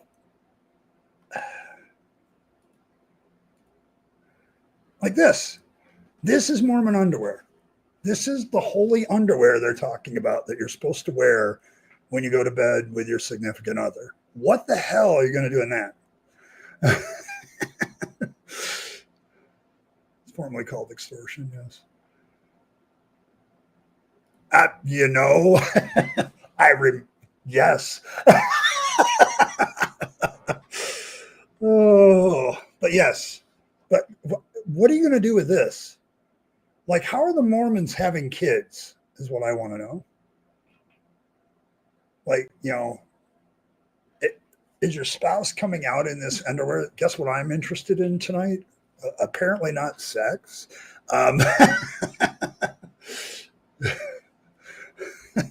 Use your imagination because it's the only way you're getting laid. Yes.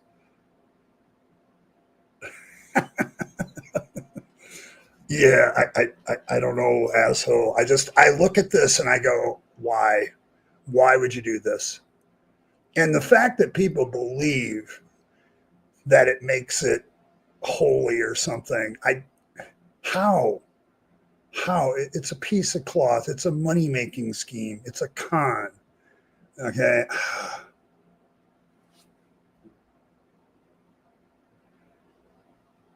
Race and replace.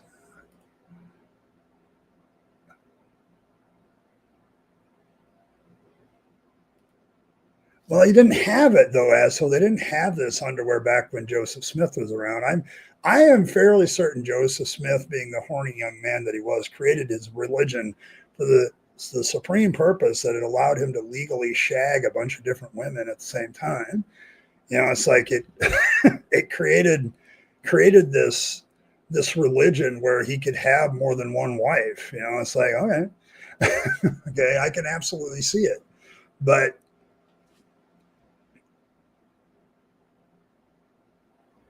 oh, the female has to take the pants part off. So what's the point? Like, if this is supposed to protect the sanctity of your lovemaking, if you have to take it off to make love, how does that work? So, like, yes, the LDS oracle for all occasions is Ray Ray. But yes, I don't know. I think we can do better.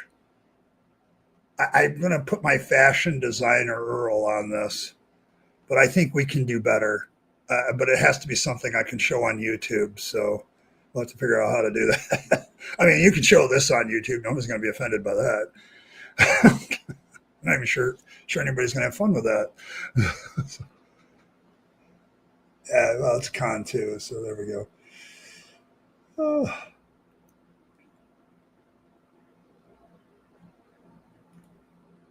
There's always fun somebody in a hunt. How? Oh my goodness.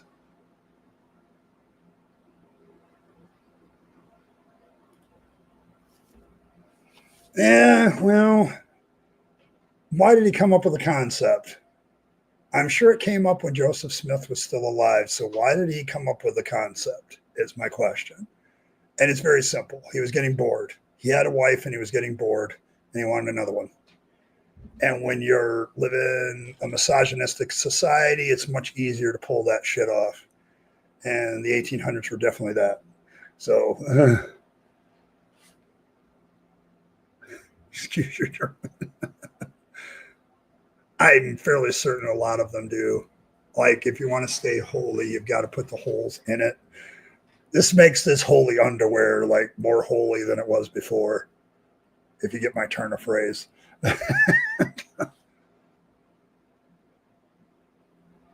Yes, he tried a lot of stuff. Like, he was a con artist, born and bred.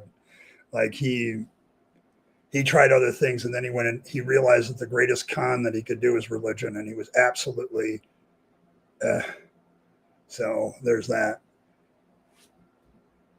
Multiple kitties in one household. I have 3. Okay, there you go.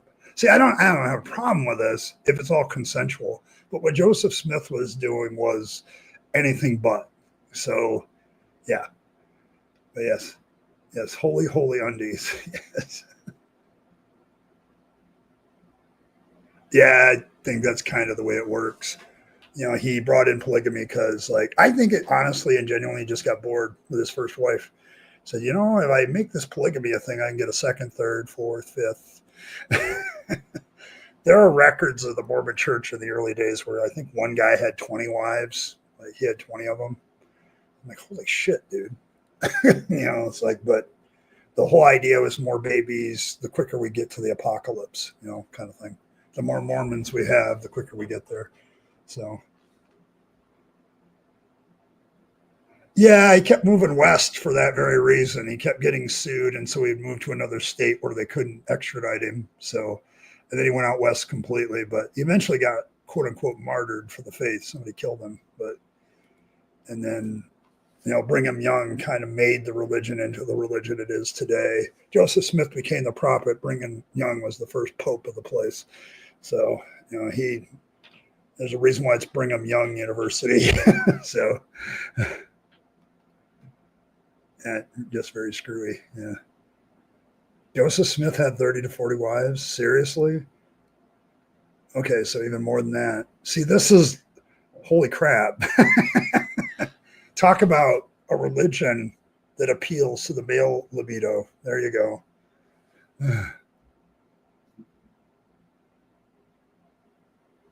Fair enough, John. Yeah, he had a good grift. Religion is a great grift. I know. You can sell. You can you can sell anything under a religious garb. Holy crap! Thoroughly unholy. There you go. Yeah, I mean, he didn't get down to 9, I guess. There's the positive. Like, the youngest one, where I think I did remember reading that, like, the youngest of his wives was 14, but the legal age of consensual marriage back then was 14. So, um, there you go. Mostly because people didn't live past 50 for the most part. So, old people were a rarity, actually. So, I mean, yeah, the Egyptian pharaohs, they did well, but they had that fertility thing down. I mean, the phallic symbol is everywhere in Egyptian stuff. So, like, most pagan religions are like, that's the way it is. So, yeah, not pay taxes. Yeah. Being Bronze Age for Egyptian kings. There you go. Yeah, that would be a good gig.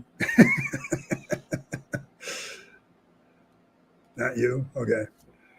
Yeah, but it's just I don't know how this works. Given the tradition of the Mormon church, I'm not even sure this is in line with tradition. Like, I mean, having 30, 40 wives, like that's a lot of this holy underwear to buy. So, I mean, only one suit for you, but a whole bunch for the other one. Yeah.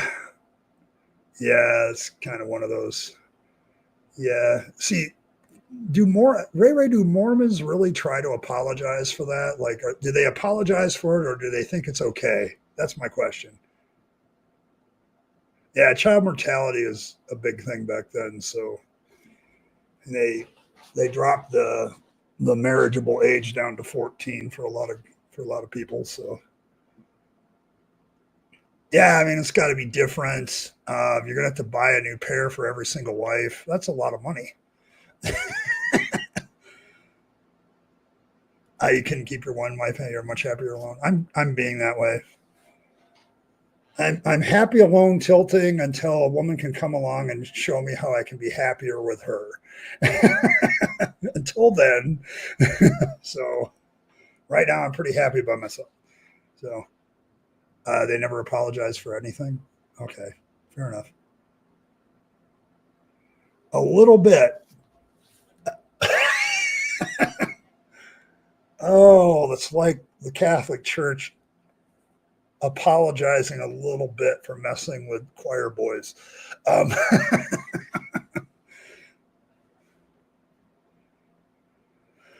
yeah, there's a lot of fertility rituals in ancient paganism. I discovered that studying the Old Testament too. Like there's this great contrast between Yahweh and the other ones until there isn't, until you realize that Asherah is probably Yahweh's consort. So then they figured out a way to get rid of the consort. So, but yeah, fertility rituals. And I don't know. I think this is the Mormon fertility ritual, and it's taken a really bad turn if fertility was the aim. They should probably switch to fangs. See, fangs would solve this fertility problem for the Mormon church in no time flat. Just make everybody consensual who you're boinking, and you're fine. So you don't have to wear any holy underwear.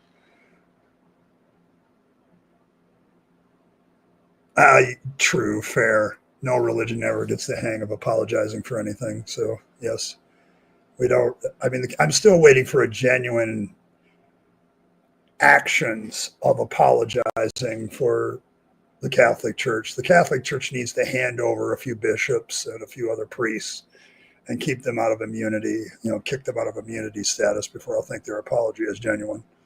So, Fangs has himself as his own wife. So he has the power of, he or she has the power of multiplication and transforming their orientation and gender into anything they want. So I refer to Fangs as a he because I am a he. But the girls in chat can always refer to Fangs as a she. So if they want.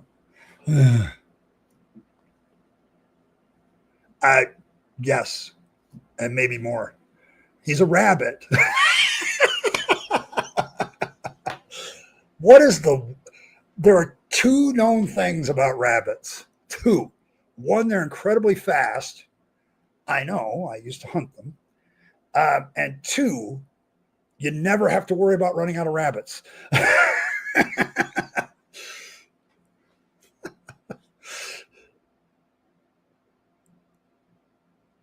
Yeah, he's kind of beyond gender, like God is beyond time. That's kind of the thing.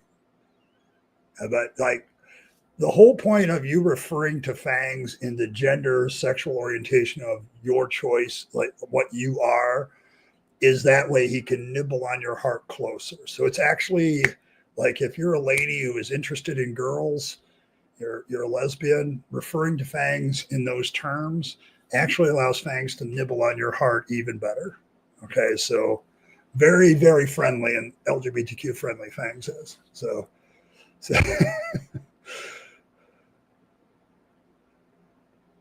yes, all bunnies are ears, eyes, and noses for Fangs. He can see through any of them. So that's That's actually doctrine. So,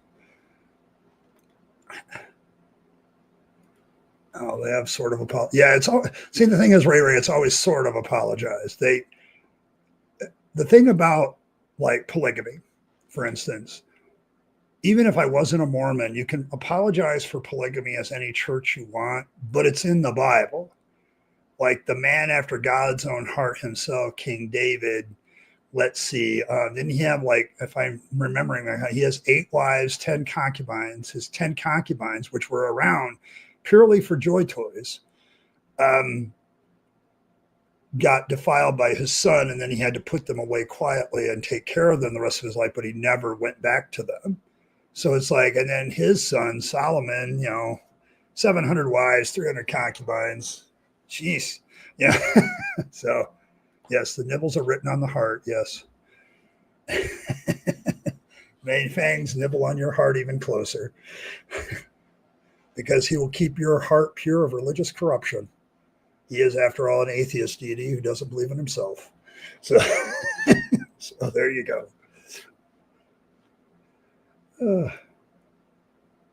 Yes, he did. That if you're going to apologize as a religion, it gets very difficult because your Bible says a lot of things that you don't do anymore. Religions just don't do it. Yeah, bucks a lot. Yes. 1,000. I'm not saying it's impossible. Okay, I'm not saying it's impossible, given the nature of men. But that's a lot. I mean, isn't it Gene Simmons who says he slept with over 4,000 women, and he has the pictures to prove it? So I'm not saying it's impossible. I'm just saying none of these women, very few of these women actually knew Solomon as a person, if it was true, which I don't think it's true. I think it's more mythology made up. That David and Solomon kind of enter that realm of more mythology than truth. So it's like, yeah, yes, all those in-laws. Oh my God. Yeah. Oh, you mean this one? The Mormonians? I keep this one on tap in case some theist starts to cry at me. Then I'm going to put the Mormonian up.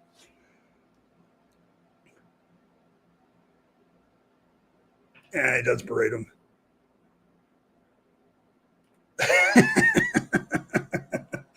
Well, here's the funny part, because wives are like actually official wives and part of your legal problems back then.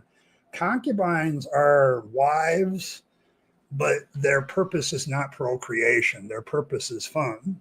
So he had 300 of those. It's kind of like, a modern billionaire has his own stable, and Solomon overdid that quite a bit. Yeah, he was definitely busy on a regular basis. I mean, you could, let's say if you're going 3 times a day, you could get them all in a year. So, so there you go. Yeah, like the divorce settlement, the after death settlement. Oh my God. After he died, want to know where all the money went. There you go. Oh.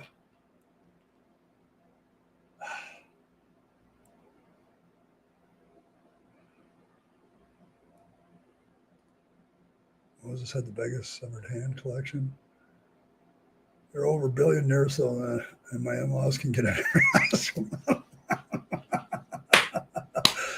Oh, I don't deal with in-laws that much anymore. See, I'm divorced.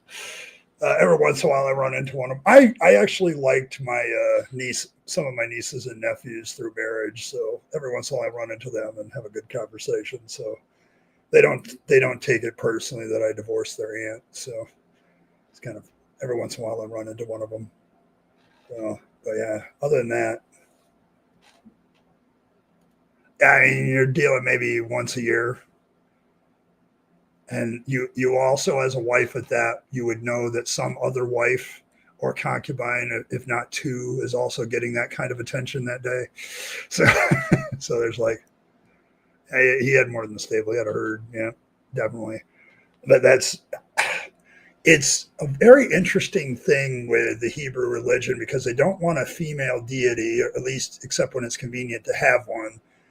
And so their male heroes, they're trying to divorce Yahweh from being a fertility god, instead being a god of the hill and war. And yet the heroes of the faith, the people after God's own heart, have multiple wives. So bringing back the fertility element into it. So if you don't have your god being a fertility god, you decide to have your heroes be the fertility. Like if Zeus wasn't that prolific, Perseus would have been the guy banging everybody. So it's like, it's that kind of thing.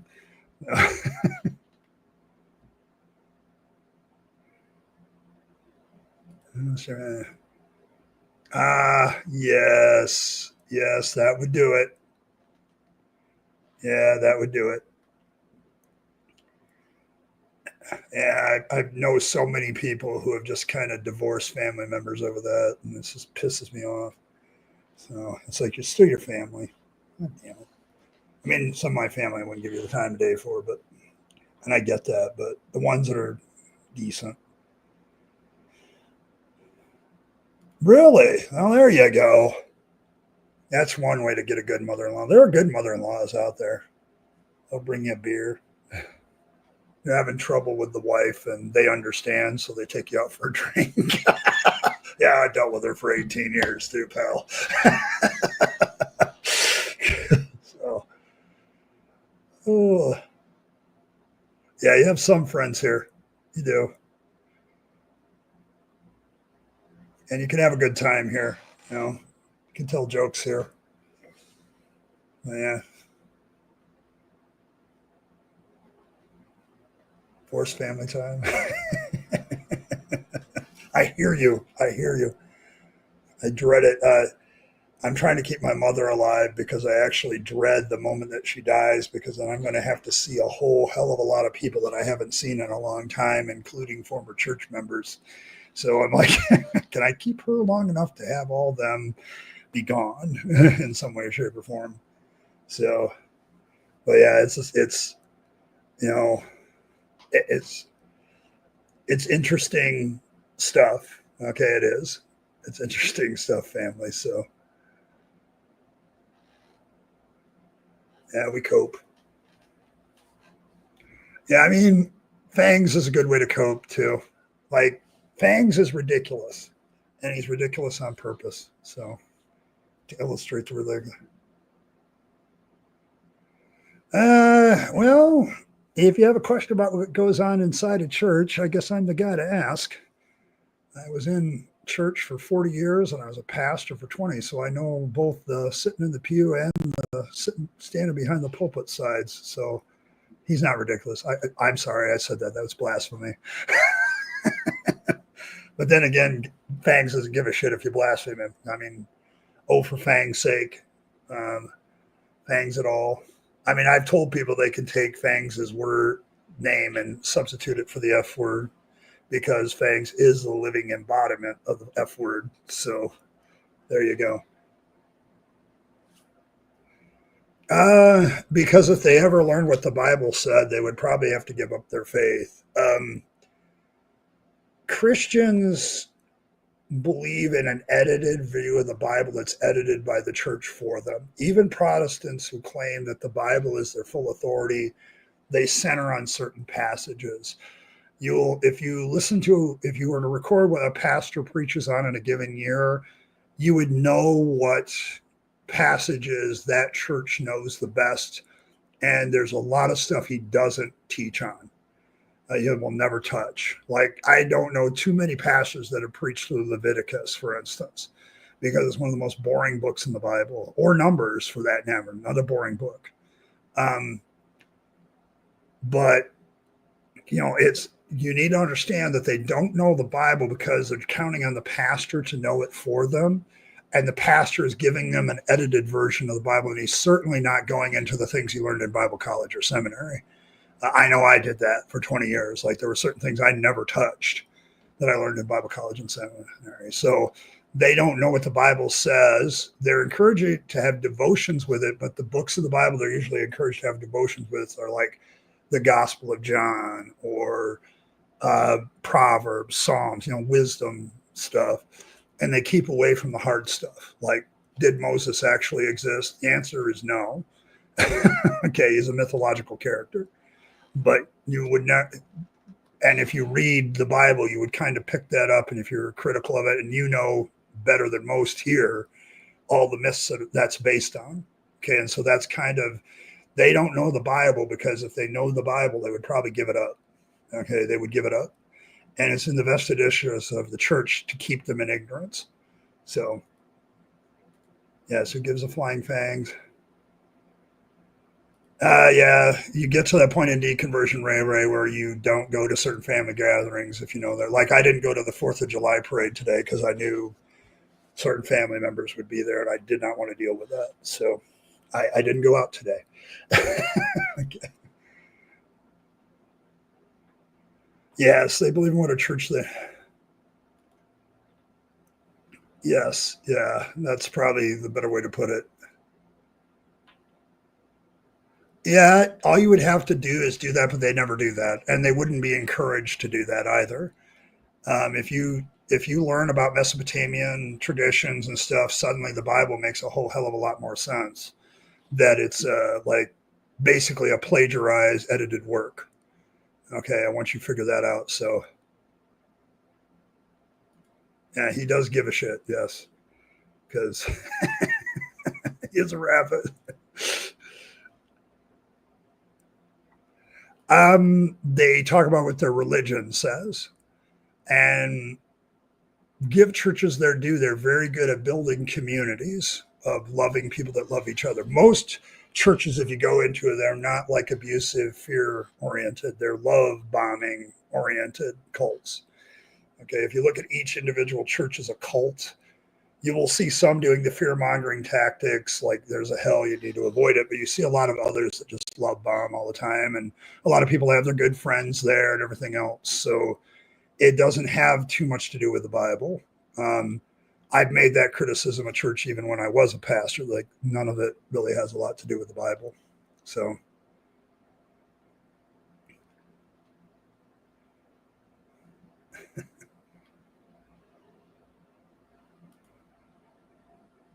yeah, it's like a church trouble with a crappy bar, but only members of the fan club is the audience. Yes, that's his. Heavy doses of indoctrination. It doesn't have, I'm going to tell you, it doesn't have a lot to do with the Bible. Like the Assembly's God, the biggest joke in the Assembly's God when I was a part of it is the Bible is our authoritative work of practice and faith. In other words, anything we do and everything we believe has to be based on the Bible. So I brought up polygamy one time at a meeting. Well, we don't believe in that. Well, the Bible does. Why can't I have a second wife? And major pushback from the people at that meeting. But I'm like, if we actually follow the Bible, we'd all be Joseph Smith. So it's like, yeah, it's like I don't get it. So yeah, people like simplicity. They don't, when they go to church, they just want, to feel like they belong and feel like somebody cares for them. And they often think that God cares for them or the people there care for them. It's very much an emotional thing.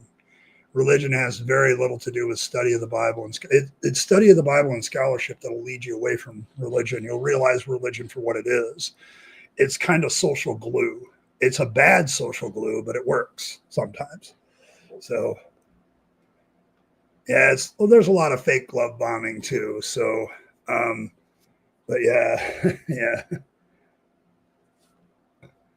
Well, yeah. I mean, they even got the logo of the cross. I mean, I was big into Christian rock, so this analogy is hitting closer to home than I would like.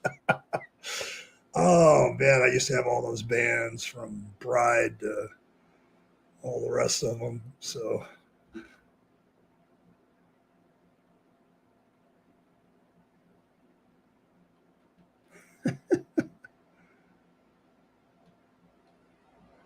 oh, yes, he does have a pretty bow. See, what kind of cuter deity are you going to get? Is any other deity in the world as cute as Fangs? I want to know. I want to know.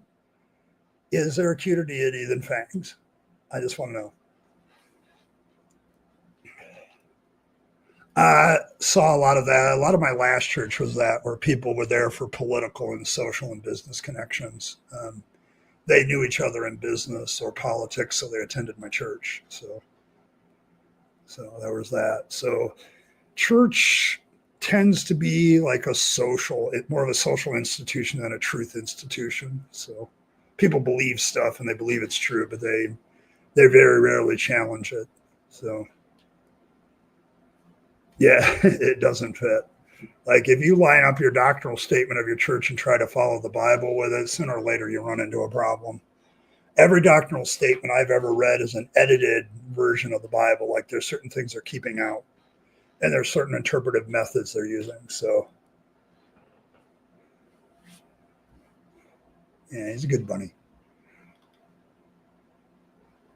Yeah, it's a very pretty bow.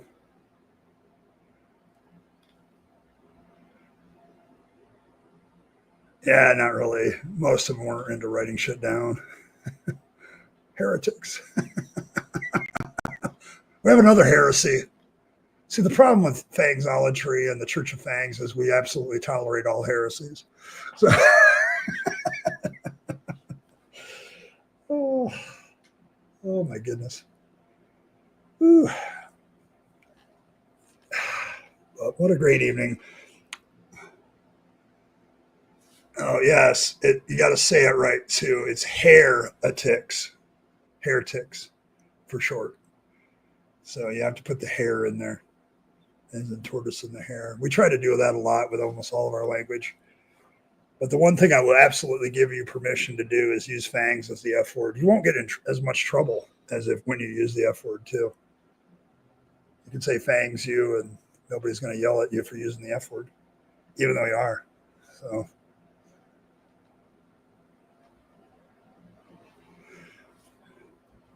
Yeah, there's another one. Translations, copying translations. Yeah, all heresies are welcome as long as you don't believe them.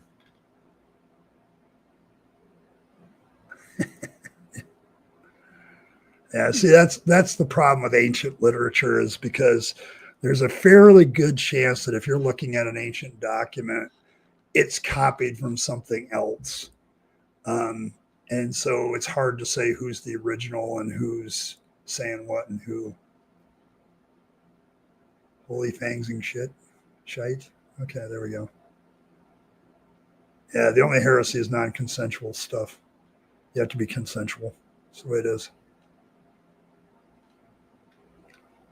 It's easy to look up. See, the thing about you and why I didn't like say ban this person um, is I know what you're saying is true, because there's a lot of scholars that go down that path with ancient literature. Like they look at it as political documents because they realize back in the day, the way political leaders gained clout with the people was have the religion back them. If the religion backed the political leaders, very few people revolted against that. So it was a way of control. And so, yeah, when I started to reread the Old Testament as a political document, it made a hell of a lot more sense. So, yeah, they are well examined. You are correct on that. Well, folks, I think I'm going to call it a day. Number one, I'm getting bloody hot. It's 80 something outside and probably just a little lower than that in this apartment. So I'm getting warm, and I'm very much in danger of speaking more and more for, yeah, he's a rabbit. He's always consensual. So I'm going to call it a night, guys. I've got some other things to do, and hopefully soon. I'm going to be on vacation in a couple weeks, so with the fam. So thinking I'm going to probably have some more videos out at that point for you to peruse while I'm gone. So we may get the videos back up and running that week as well. So thanks everybody for stopping by. Thanks for everybody who donated. So, thank you to Kevin and Johnny and Fred and Martin and the Merlin and Cranky Elder God for your donations today, both of money and and memberships. It keeps the emojis in front of you. So enjoy all of those if you're a member. Appreciate all of you guys stopping by. It's been a good time tonight. I appreciate all of you. It was a great stream, and I'll catch you all next time. And good night from everybody here at the Rabyd Atheist, including our artist. So thank you very much. And as always, make sure you let Fangs nibble on your heart. Do all things consensually, and may Fangs ever keep your teeth pointy and sharp to purify your vegetables in his name. Nom nom, and all of that. And as always, live your best life. You only get one go around and then it's over. So you want to take all your time, money, and opportunities and give them to yourself, the people you love and care for, and to make this a better world. You'll be happier if you do. And, don't waste your time on the trappings of religion and faith, unless it's Fangs, because that's a dead end. I speak from experience. And as always, folks, thanks for stopping by, and I will catch you next time, probably on Tuesday on Rapid Fire. So I'll see you then.